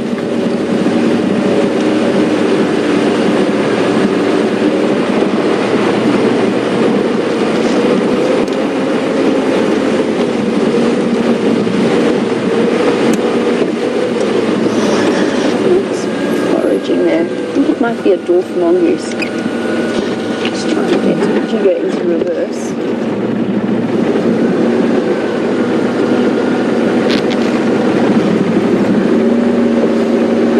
I think I saw a mongoose flash past in the undergrowth, but it's not to be. It's disappeared off somewhere. I'm still desperately trying to be able to show you all a slender mongoose. It's quite difficult to do though. They're much more shy than the dwarf mongoose and they tend to disappear off. Now, I'm sure you're wondering what's happening with James and his hyenas and whether or not they've made it back to the den. Let's head across to him for an update for now, and I'll catch up with you in just a few moments. Hello everybody, welcome back to Jigga, and here at the hyena den there is nothing.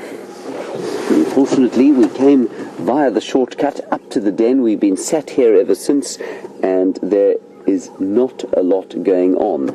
I don't know if those hyenas went to ground somewhere in the bushes. I've actually never seen a hyena here, so it's quite possible that they've moved the den. But that said, I've only been back for 2 days, so I'm not sure what's going to happen. I think we're probably going to sit here for another 5 minutes or so and just see if the others don't pitch up.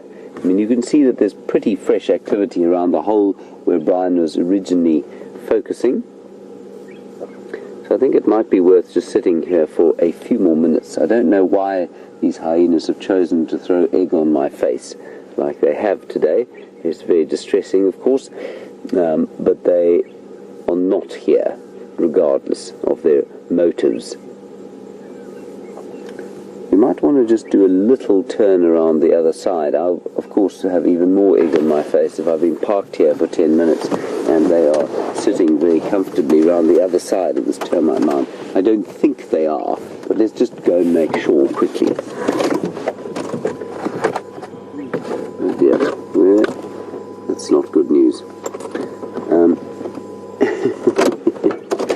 Brian, I seem to have lost the immobilizer thing. Oh, there it is. Never mind, everyone. Whew, that was very close.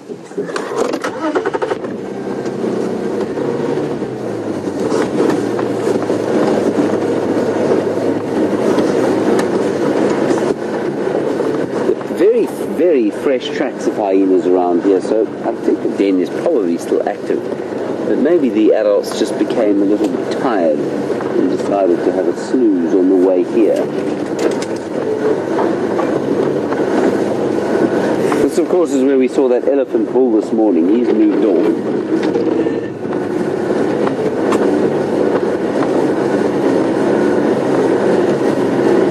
I was really rather hoping to see those hyenas come loping through the bush and draw the cub out to say hello to them. They don't appear to be here. They're definitely not this side either.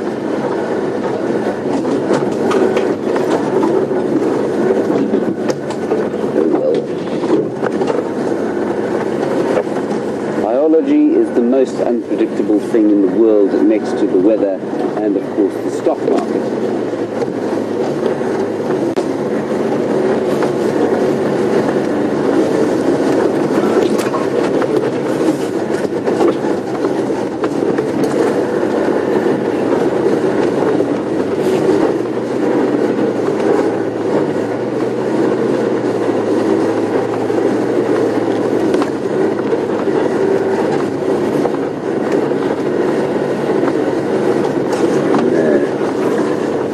And alack, everyone, I'm afraid they aren't here.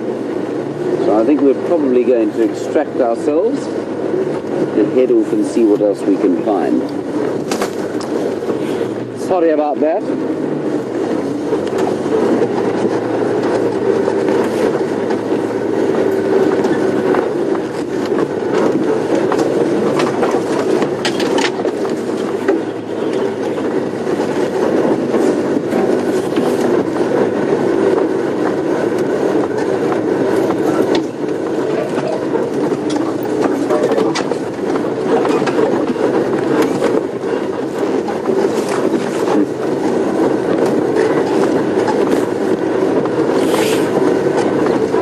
We're driving out of here. A comment from Rick and Susie, who are dwelling in Hawaii. Rick and Susie, don't worry, I haven't forgotten your lilac-breasted roller feather. That's mainly, of course, because you offered me the reward of some coffee, which, of course, is very important when you have the early mornings that we do here.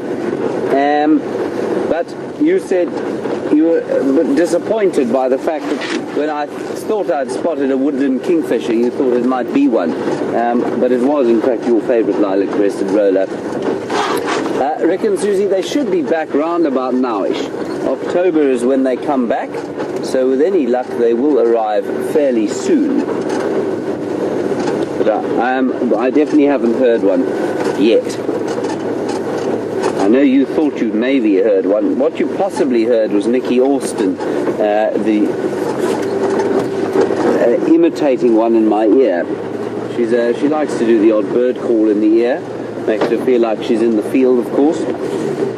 And maybe my ear was too close to the microphone. She doesn't often sound like a woodland kingfisher, but if she gets very excited, she can sound a little kingfisherish.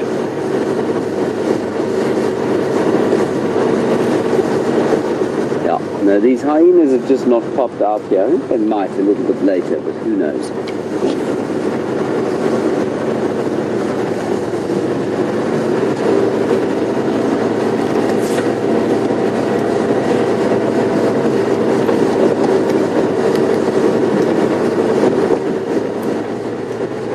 driving along looking at not much. We were talking earlier about the seasons with Halal Bonner and various others. And Halal Bonner, you want to know, does it get cold here at night at the hottest part of the year? No, it doesn't. You know, it's not like a desert environment. Excuse me. What happens is that it gets hot during the day, and I mean sometimes at night the temperature doesn't drop below 25, 28 degrees sometimes up to 30. So we find that in the real heat of the summer, you'll sometimes wet a sheet and then sleep under that.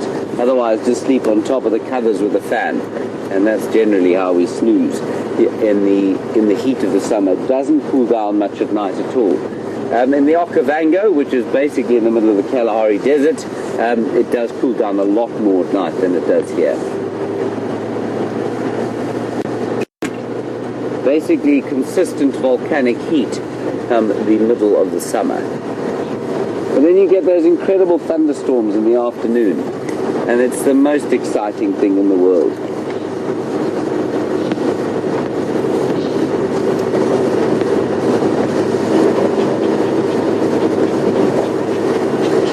And then,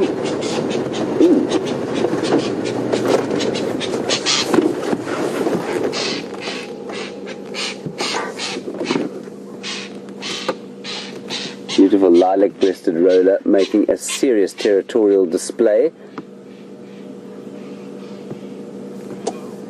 They have the foulest call for such a beautiful bird.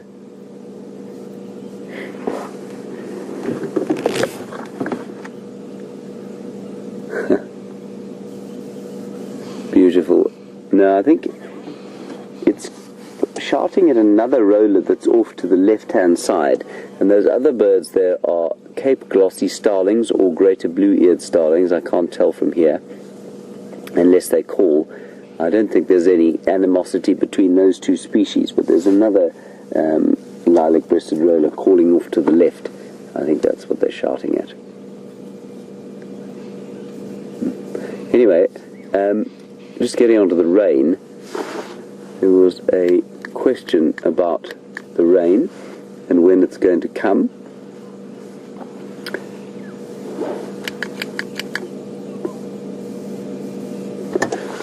And Charles, you wanted to know when the water will come back. We don't really know, I'm afraid. It could be any time from now. It may be never. So we would expect on average about 450 millimeters of rain, and we're probably going into a dry cycle. We think, we don't know that for sure, and nobody can really tell. Long-term prediction of weather is a very difficult thing. And so, yeah, Charles, we don't know. Water could come back any time, really. I suspect end of November. I think it's going to get a lot drier, but I said that earlier and got a lot of egg on my face. I can see Brian smiling behind his camera there. Yes, he predicted sort of early to mid-September, I think, didn't he, Brian? Yep. And we did indeed get 30 mils around about the beginning of September.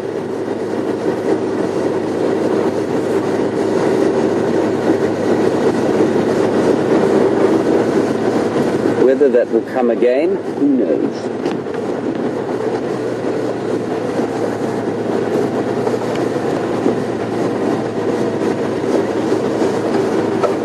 It's just so green.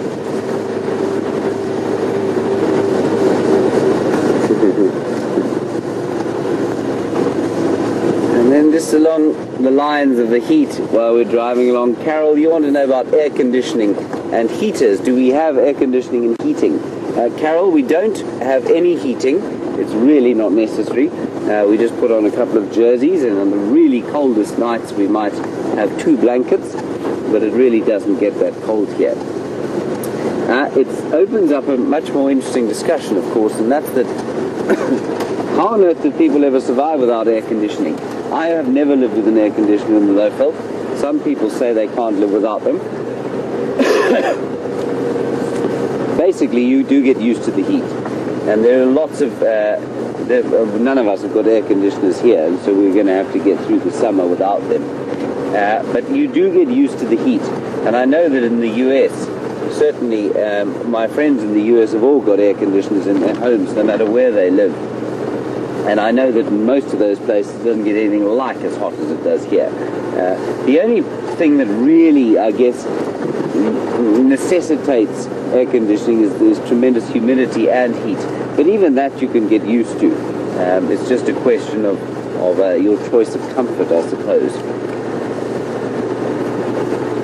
And of course, air conditioners do use a tremendous amount of power. Right, so while we're trying to find a few things, Brent has found you something interesting. We're going to head across to him, see what he has to show you, and I'll see you a little bit later, hopefully with some good news. We're still forging towards the east.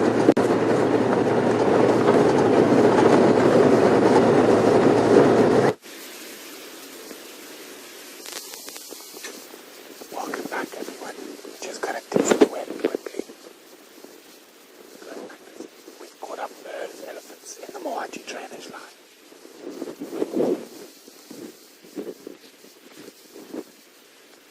Sorry, it seems like our sound's not working. It might be just me whispering because we're really close to some elephants now.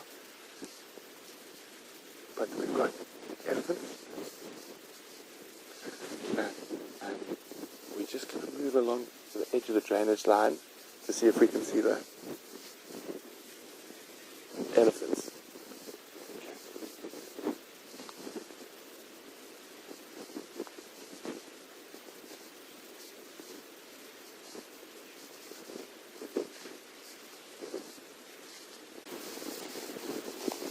So there's one. We'll try and get another view, a better view of them now.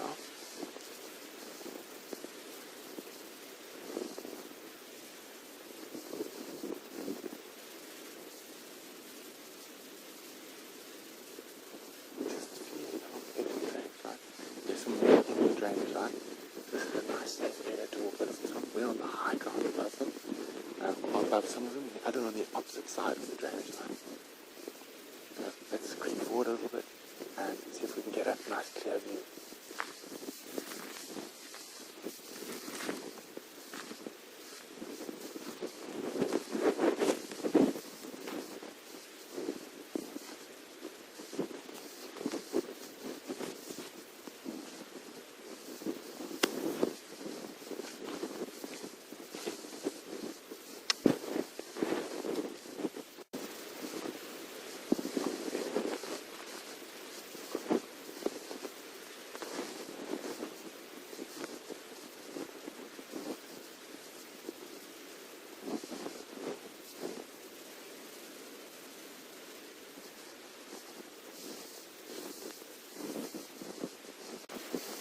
Not be in a better place to walk elephants. There's one here, we're right above it. Oh, this is going to be absolutely amazing. We're in the... Sorry guys, I'm going to try to speak a little bit louder. We're in the most perfect place to walk elephants at the moment. We've got a high drainage line above them, so we'd actually be looking down on them. So if I'm not talking, because we're going to be really close to the animals and I don't want them to know we're there.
elephant.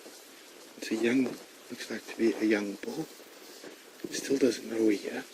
We're probably less than 15 meters, but we're on top of about a 5-meter bank above him.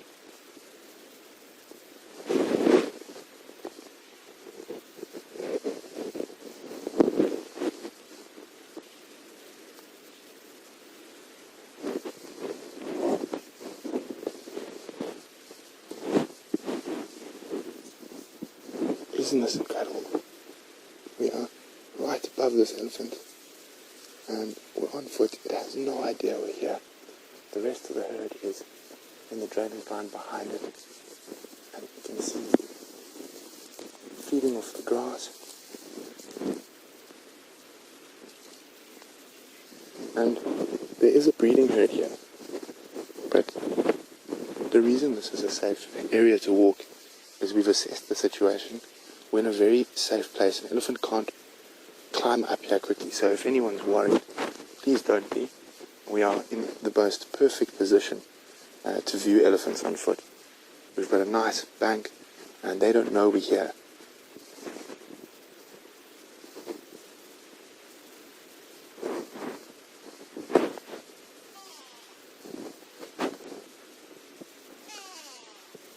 You can hear the go-away birds feeding in the jackalberry above us.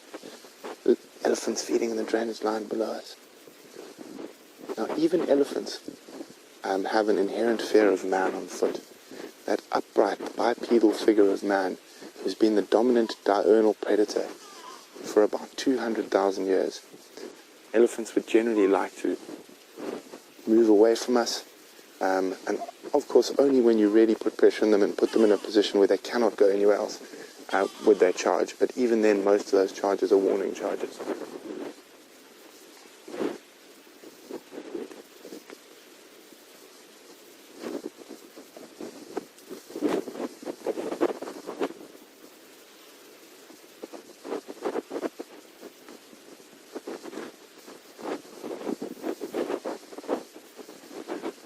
So down the drainage line, I can see some other ellies.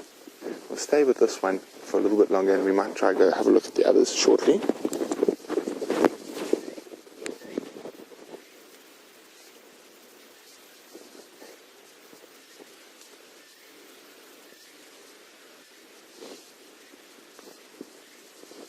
Well, a little comment from James on Twitter after my shoe repair. He's wondering whose feet are bigger, the elephant or mine. And that ellie's moving into that thick bush. It's a nice sort of late teenage bull, probably early 20s. So still a good couple of tons of pachyderm if we happen to approach it the wrong way. I think there's some females with some small babies a little bit further down. So we're going to sneak along this, still using this very safe high bank, and try to look at them if there's a gap through on the other side.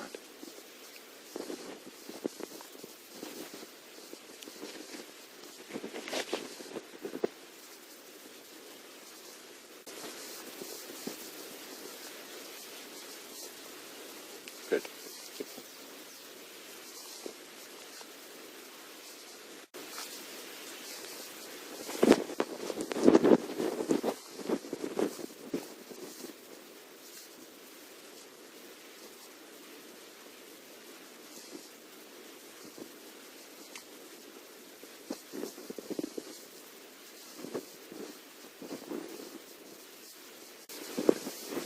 There's some crossing the drainage line now.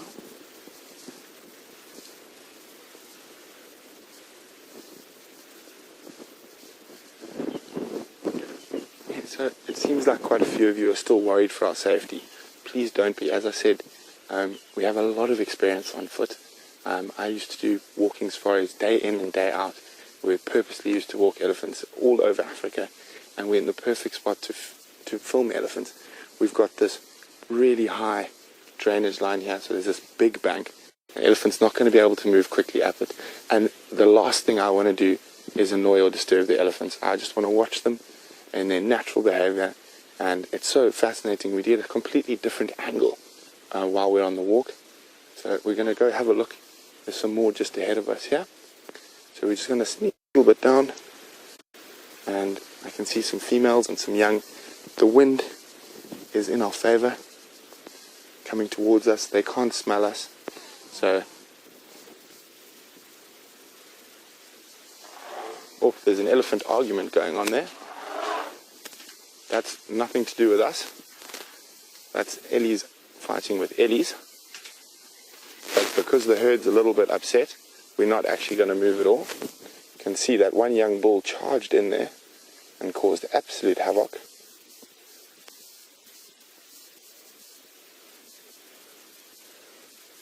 So they have no idea where we are.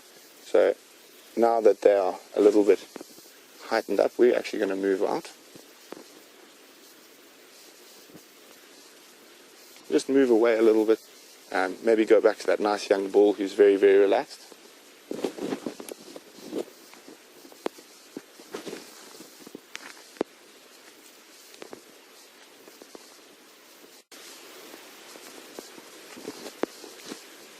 So Don is wondering whether elephants have good hearing.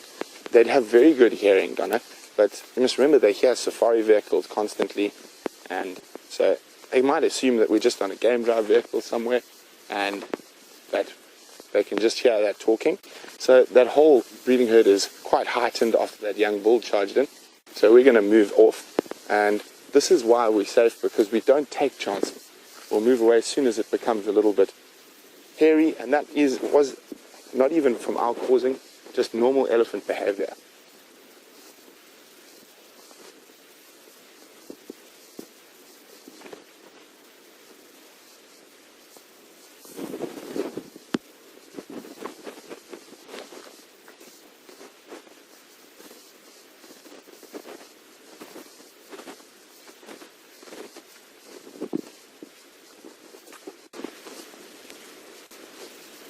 So we have another question about walking elephants on foot from Anna Marie. Anna Marie says she wonders whether the elephants had any clue we were there. Anna Marie, they didn't. I mean, we were just above that bull and he just carried on feeding. I don't think they had any idea we're there. I'm quite sure they could hear my voice, but they probably didn't associate that with people on foot. They're so used to the game drive vehicles in this area. So I think that's probably what's happened. And then that little naughty bull charged in and sort of G'd up the whole herd, so that's why we've moved away. They could, in those circumstances, we've seen cows on the vehicles chase those young bulls in all directions, so we don't want to be in a position that might put us and the animals in danger. So that's why we moved out, and we're going to continue walking back up the drainage line and see what else we can find. Well, actually, before we found those elephants, I picked up a little feather. Can hear the elephants trumpeting at each other way back down in the drainage line, but I think this might be the feather James has been looking for, so I don't know whether we're going to keep it from him or give it to him. But while we move out of this area to put some distance between the elephants that are charging and chasing each other around and ourselves, we're going to cross across to James, who's with some more elephants.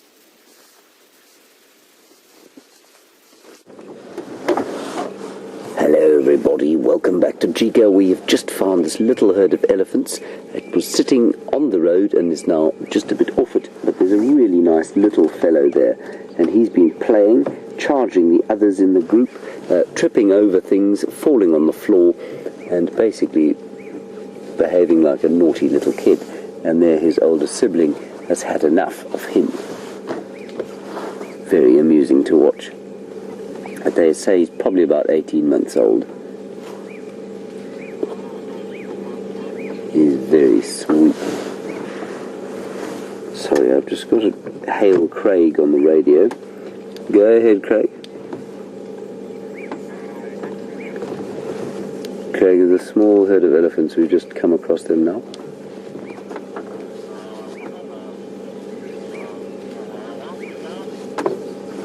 Okay, copy. Look how sweet that is. That is just wonderful.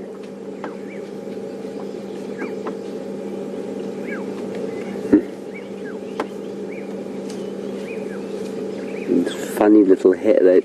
We talk about mammals, of course, all have hair, and it's very difficult to see an adult elephant's hair, but they definitely do have hair. all over the tops of their heads, those little ones.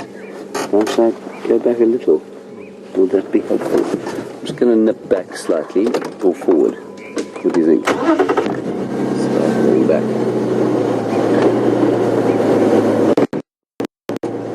There we go. I really love the way the light is diffused when these heavy clouds come over in the summertime. It's very different from when the winter clouds tend to be a lot thinner than these ones.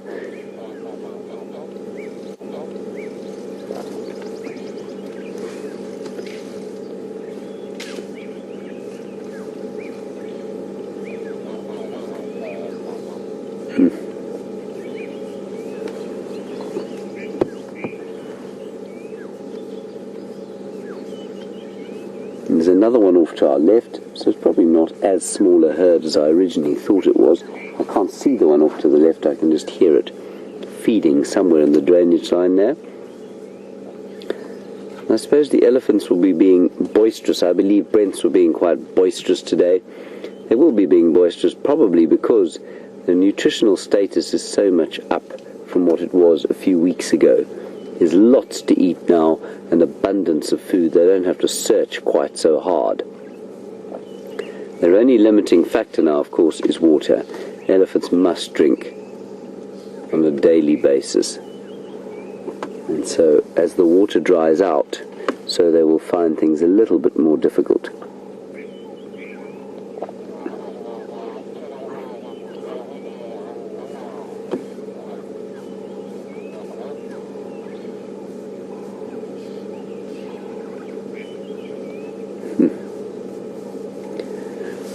Well, as they melt into the bushes there, I think we will gently make our way down towards Twin Dams, which is where we were heading. We're still trying desperately to get to the Far East, and the mystery is there that there are. Well, hang on, the little one is... Oh, no, he's not. I'm just going to actually, before we do that, I'm going to go forward a bit. No, I'm not. I'm going to stay here. The little one is frolicking about in the background there, and I can't decide where to move to get the best picture of him. I'm not going to follow him off-road though. He's just so comfortable and happy playing where he is without disturbance. It's very funny.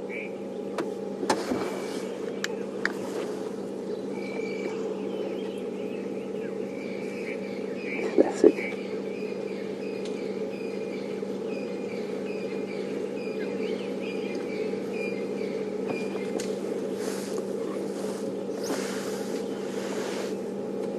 So sweetie.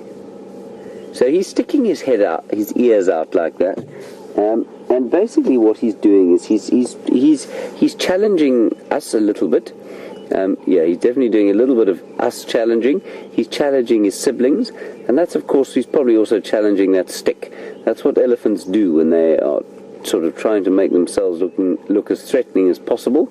They stick their tails out the back, and they stick their ears out, and then they adopt that fairly ridiculous looking posture,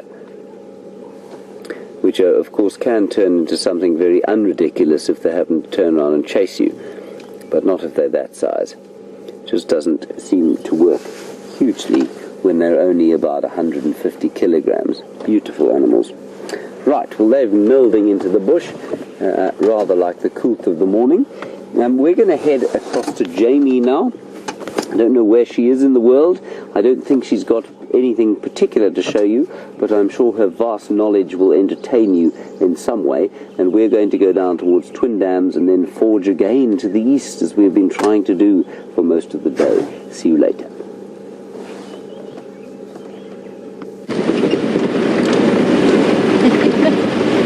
Well, James doesn't know where I am in the world. I'm not entirely sure myself. I know I'm in Arathusa, and I know I'm getting close to the drainage line I'm aiming for, and I'm getting closer towards Red Dam, and I hope to keep you entertained in the meantime.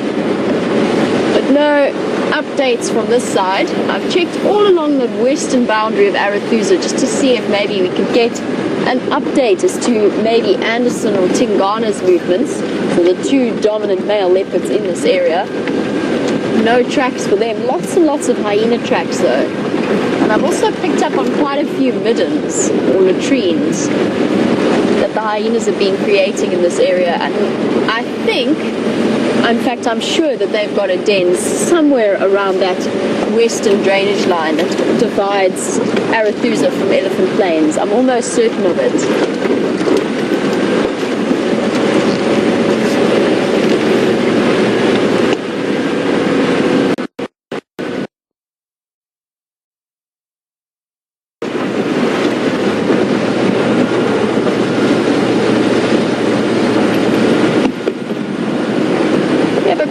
From Ron in Sweden.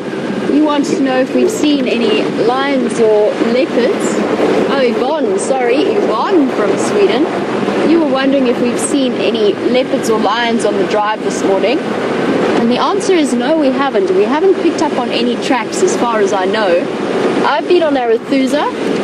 There have been no lions or leopard sightings. The guides on Elephant Plains have got Salayeshe, the leopard who hangs out in that enough for us to be able to see her just across our boundaries. And then they've also picked up on the Styx females, but again south of our boundary, so the lionesses belonging to the Styx pride. The Birmingham boys have made their furthest excursion south for the first time. They've gone all the way down to Mala Mala, and in fact seem to be heading towards the Sand River, so definitely a change in pattern of behavior for them, if we could ascribe a pattern to them.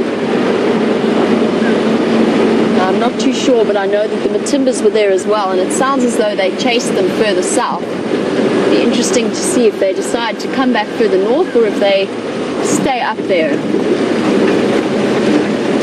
Now, I've obviously been very, very keen to see Shadow.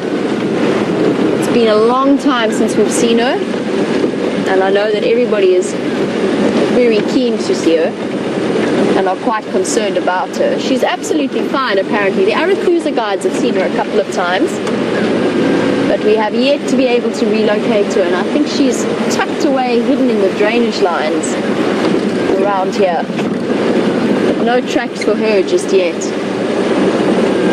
And at the moment we seem to be, well, I certainly am, I can't speak for anyone else, but definitely going through a bit of a big cat drought. I had the Solana Pride on Sunday, which was very, very interesting,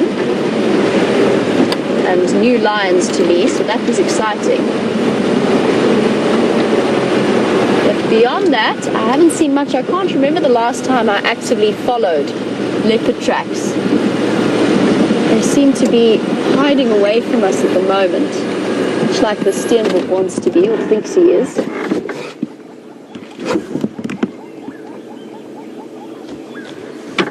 Hello, little one.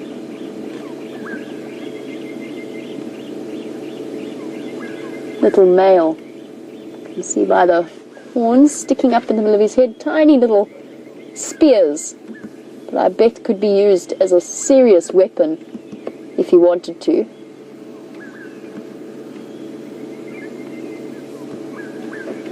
Disappearing off.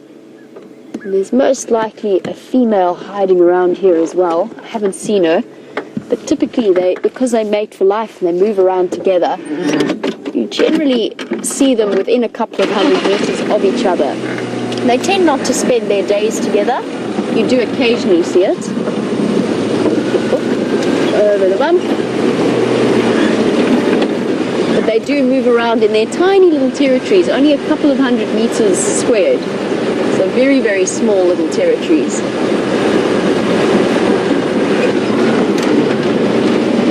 I'm hoping to do a big loop around Check Red Dam, which is my last thought as to where Shadow might be hiding. I've checked all of her regular haunts, all the places that we've seen her in the past on a regular basis. No sign of her there.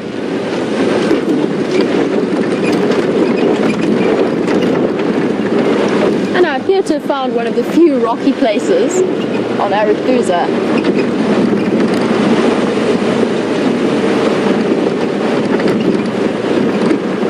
It's interesting to see how even in just the space or the distance of a couple of kilometers, 1 or 2 kilometers from Djuma to here, how vastly different this area is.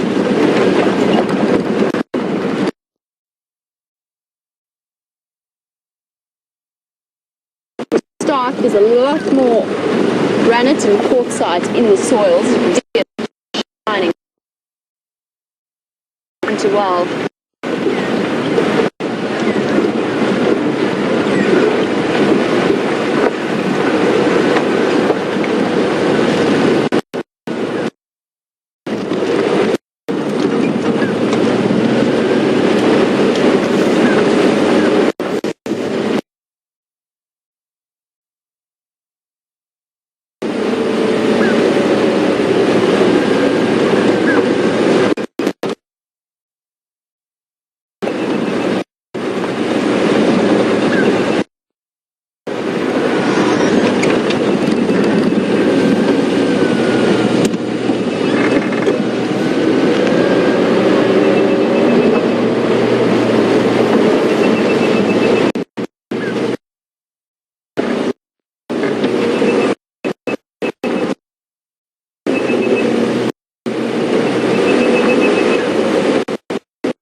Hello everybody, welcome back.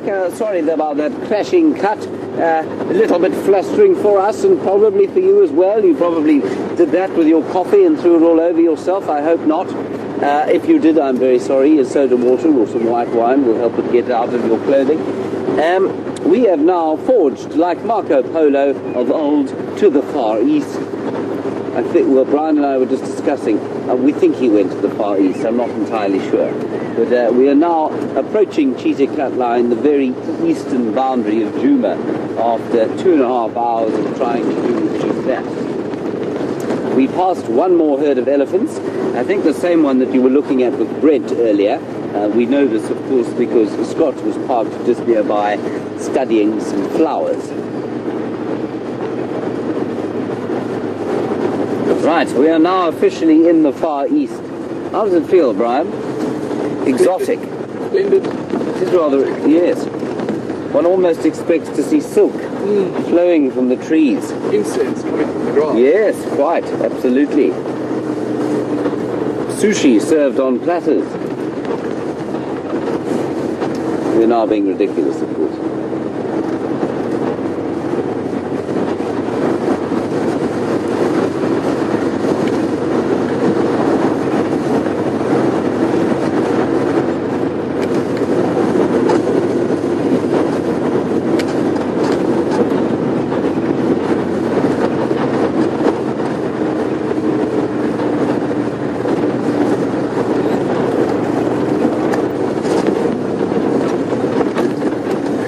Lynn on Twitter, I believe you say that Brent has something for me.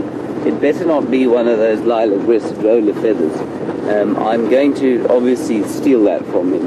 If I have to be violent about it, I probably will, because I am so looking forward to some Hawaiian coffee. But Lynn, if it isn't that, I'm very interested to know what it might be. I shall ask him. Now, up ahead here is a great sadness for me. Before I went on leave, there was a parrot's nest in this tree, and the tree has come asunder, possibly after some wind, and I think it's quite recent. Brian, have you seen it like this? Mm-hmm. But it is very recent. Now, I'll show you where the parrot's nest was.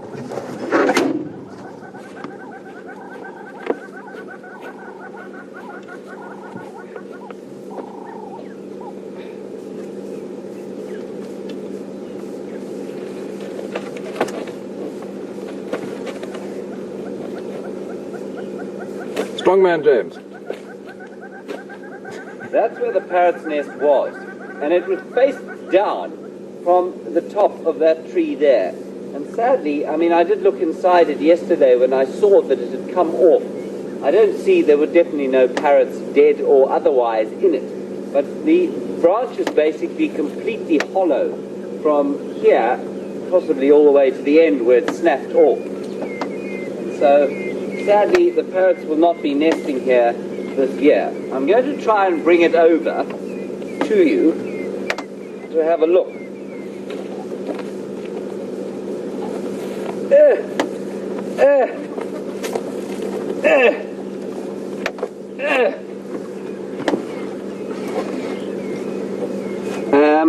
How best can we get the... I don't suppose we can get an angle of the inside of it, can we? Can you... How's that, Brian? Turn it a little bit more to your left. Yeah, perfect. Okay. So you can see there that it is completely hollow, and there are lots of different holes. Not only the one you're looking into there, but there are a number all the way around here that drill straight into the heartwood of what was a marula tree. And what happens is that these wood borer beetles, I'm going to turn it around again, Brian. You can see where the wood borer beetles, here's a good example there. You can see where the wood borer beetles have drilled in, and once they drill in there, things like fungal spores, bracket fungus will get inside and eat away the heartwood, and that's really what makes them hollow. And then once something like a woodpecker, I suspect a woodpecker probably drilled open this big hole here. That one eventually. The parrots don't drill their own holes. Very few birds can drill their own holes. The barbets and the woodpeckers do, and that was probably originally a woodpecker hole before something else got in there. It's all rather interesting. Anyway, that was the parrot's nest. Brown-headed parrot. Now lay this on the ground. Here we go. Here we go. Right, on we go. Of course, Scott Dyson could have done that with one hand. I'm not blessed of such musculature, however. Right. So sadly, no parrot chicks. I've lost.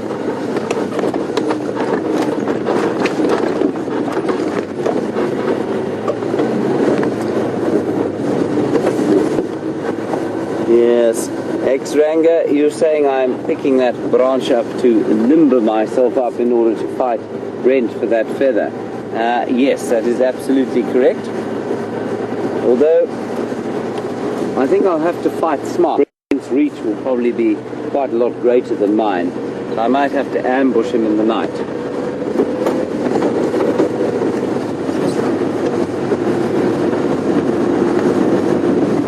So we're searching for any signs of tracks coming to and fro across the cut line here.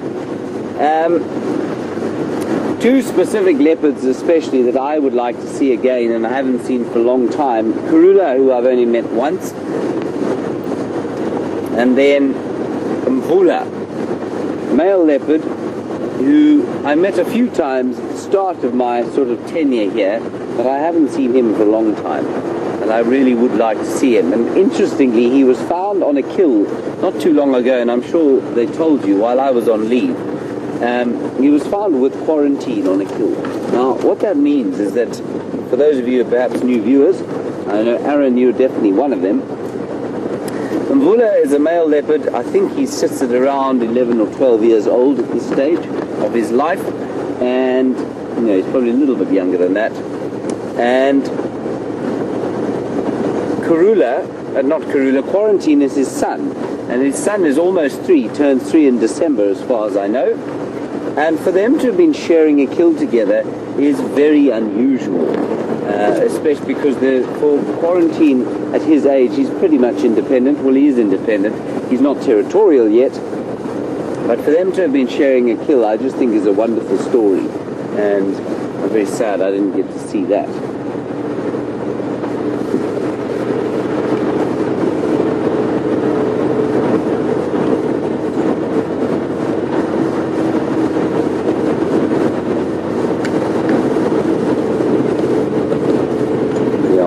A lot of tracks coming across here. So Scott saw those hyenas that we saw after him, and they popped across the road just over here, and we were just at the other end of this road.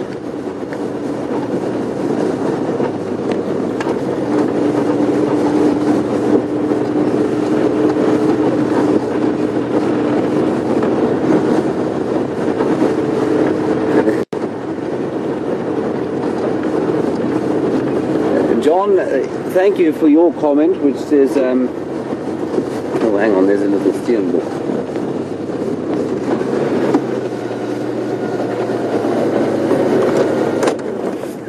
There he is, sitting in the shade. There he runs through the sun and the shade.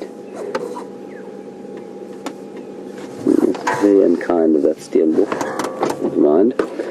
John, thank you very much. You say that I am a tree hugger, as evidenced by my hugging of that tree. Thank you for that. And James, you say that I'll be out with a hernia for the next 3 weeks. That's very unkind of you, James. I'm not entirely without any form of general fitness, and so I don't think I'll have a hernia. Those may be famous last words, of course.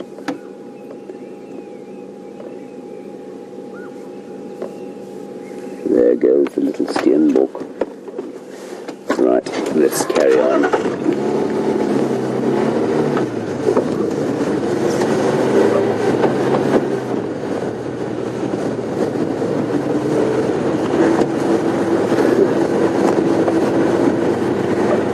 Thank you, Margaret, for your comments. That you can imagine me trying to jump up and get the feather out of Brent's hand.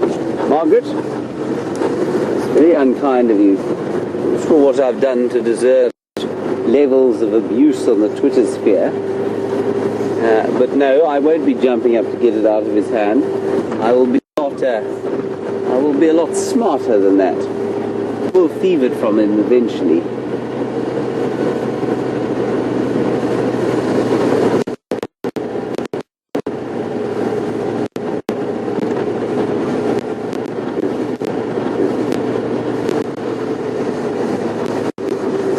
Footprints along here.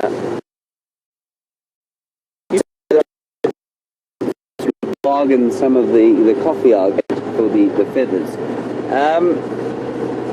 Carol, I'm just not sure that I want to do that. I think I'm going to attempt to thieve it from him first, and then we'll go with the negotiations after that if the nefarious act fails.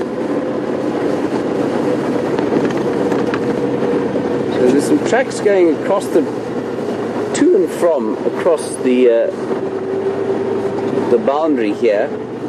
Some elephants, but not much in the way of leopard, I'm afraid. It is very, very pleasant out here in the far east. We're of course a little bit higher up than we would be in most other parts of the reserve.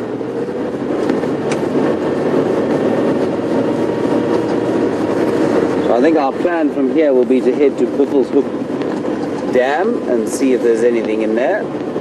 I know Bob, the bachelor of Buffleshoek, has been there for the last little while.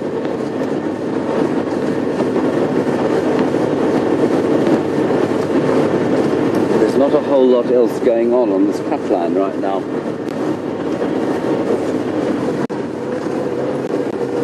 Might have to stop for a tasting.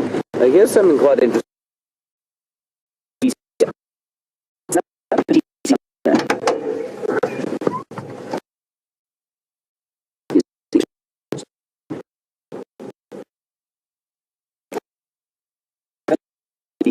And chemical defenses that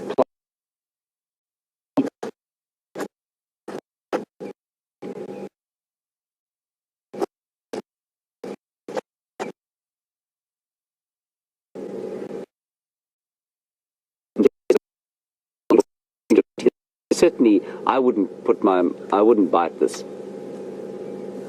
and I'm sure it puts a lot of animals off. And it's expensive, of course. It's energetically extremely expensive to make a plant that has chemical defenses, probably more so than it is to make thorns, but it's probably that much more effective.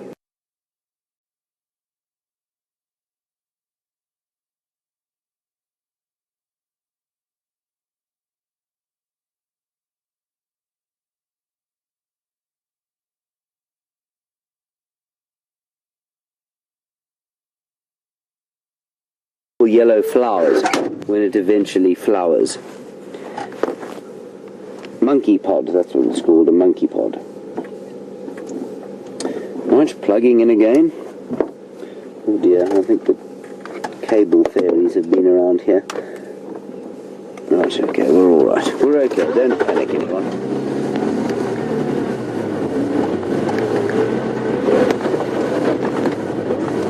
Okay, and we board.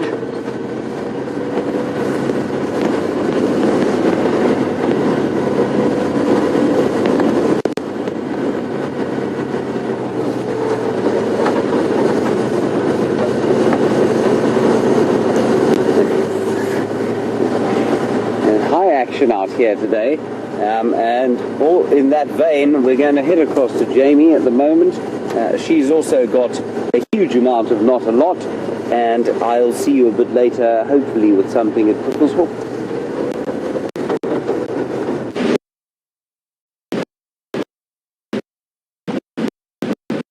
Definitely a huge amount. We apologize for losing you earlier. I was going to try and show you some of the really beautiful drainage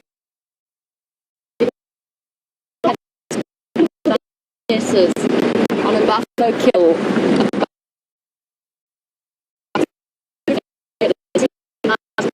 Big trees up.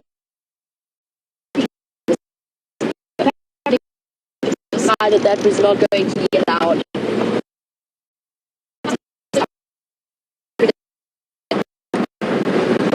My last thought for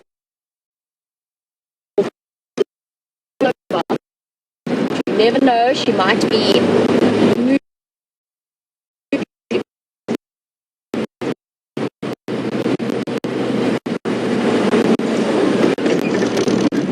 it's astounding to think how much has changed.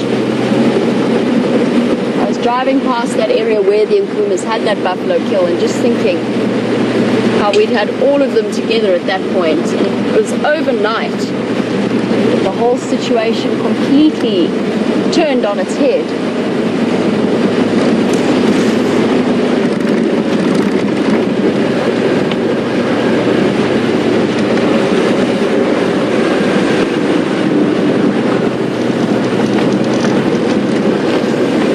It seems as though things are going a little bit strange with the graft, so I'm going to be quiet for the moment if you can't hear me, and I will continue talking when we're a little bit more stable.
That we're back up and running. Updates and the questions. Now something's just come through on the radio to my ear.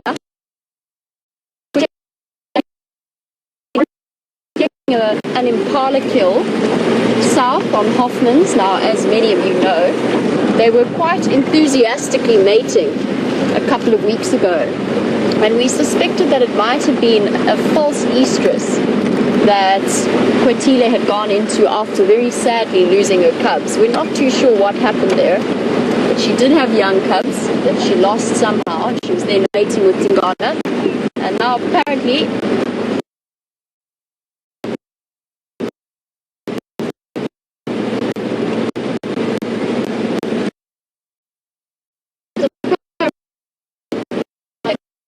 audio is not getting through to all of you, so I'll finish giving you that.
request for all of you guys, just because we are having an issue with our graph signal going up and down, and I just want to know,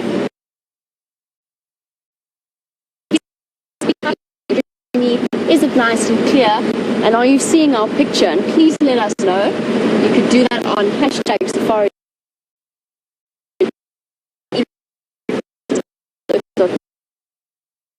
TV. Please let us know. We're not sure if you are. Update that some people might miss because it's not coming.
Updates about the gremlins.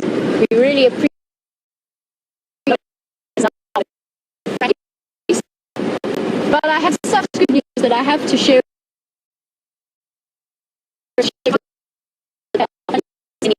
Is necessary. Having just spoken about once again, all 6 of them. So the Nkuhumas have reunited once again. I'll check the guys later.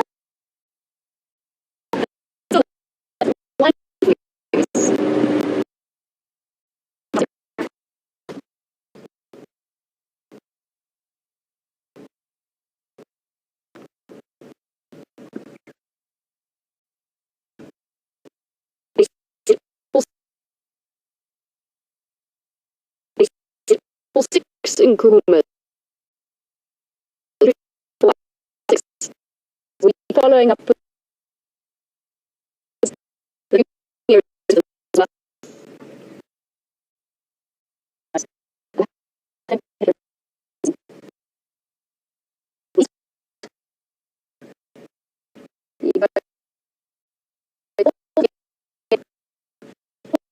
Extending past the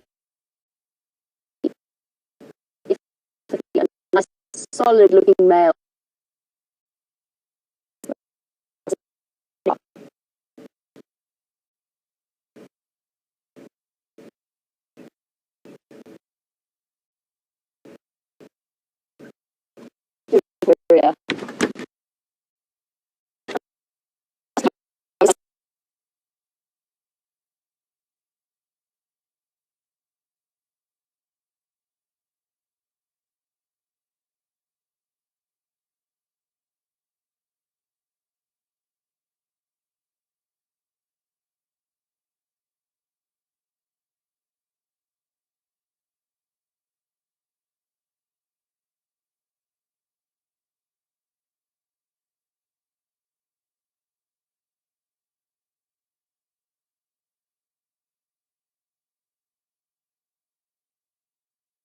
on by now, but it's fantastic. 6 female, but not dam on.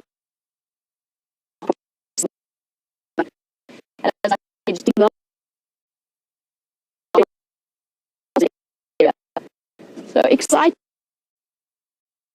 news all around the sunset safari, but of course the highlight being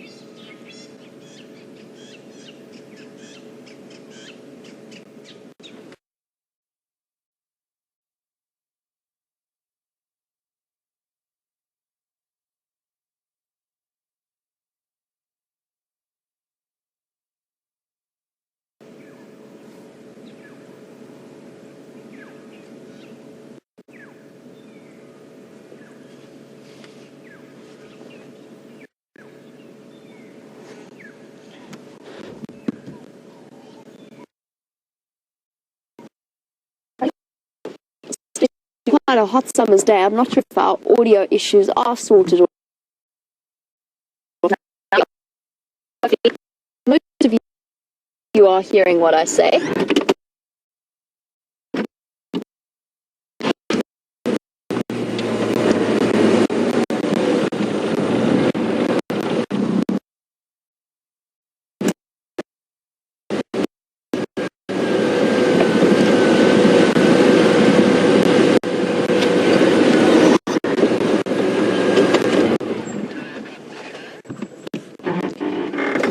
Let's see if this wildebeest continues to dig.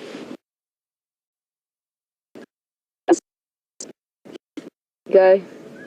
The female showing up quite clearly in comparison. And she's having a dig around for something. Oh, scratch time.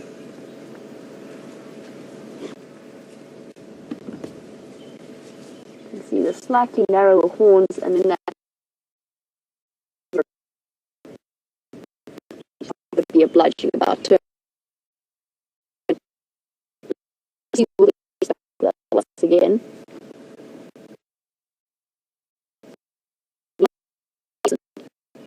The last few weeks. It's only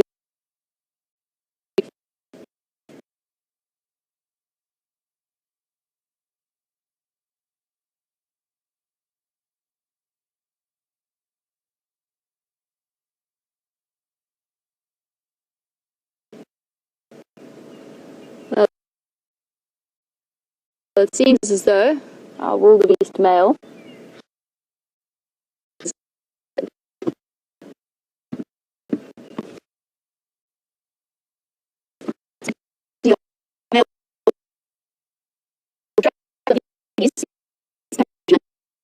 there's 4 of them around, 5 of them.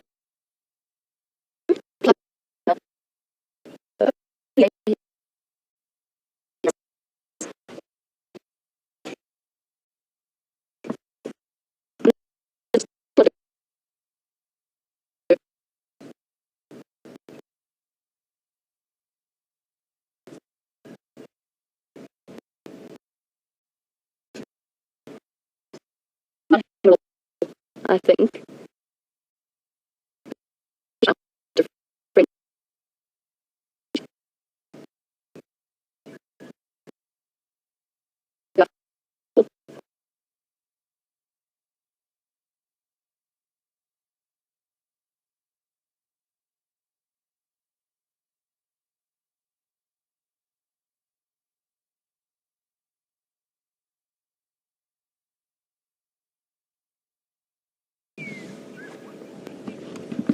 Here we go, here's the rest moving on.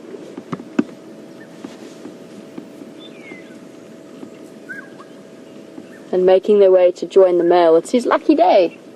Or his lucky week, actually. Hopefully. And at this point, most of these females, if they don't have a calf with them. They will be pregnant as well.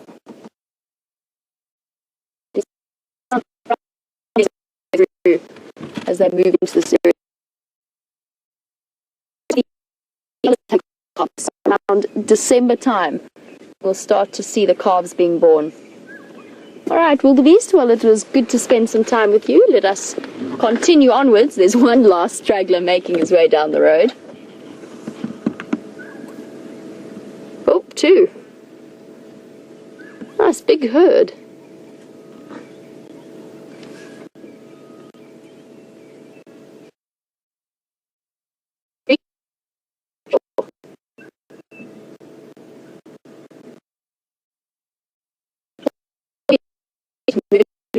Nice to see them back again.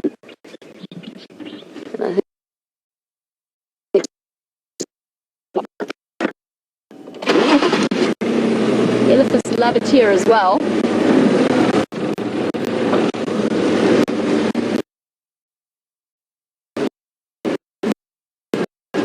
Wildebeest.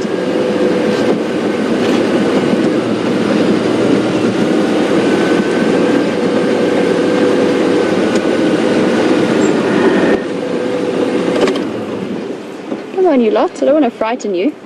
You can come through.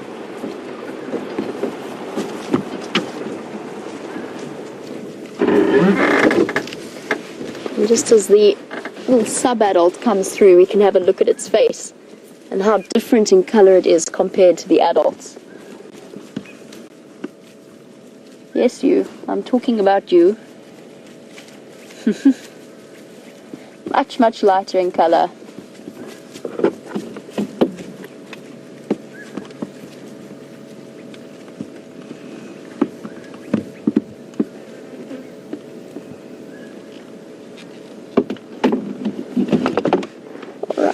Well, it seems as though our audio issues have still not quite fully sorted themselves out, so I really hope that you guys can hear me. But one more time, just to give you that exciting update, the Nkuhumas are back together once again. There are 6 of them together, which means, if my calculation when we see them. But it's such wonderful news towards Juma over the next few days. They are on and that is it, but I think it was around and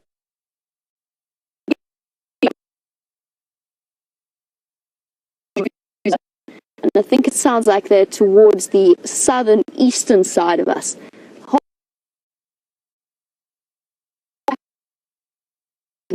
And as well, not split up as they have.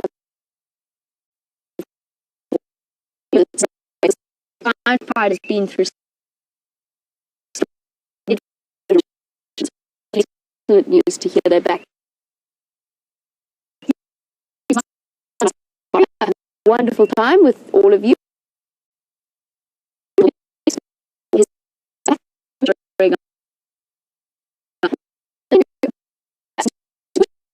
Brent, and I will catch up with you for the sun.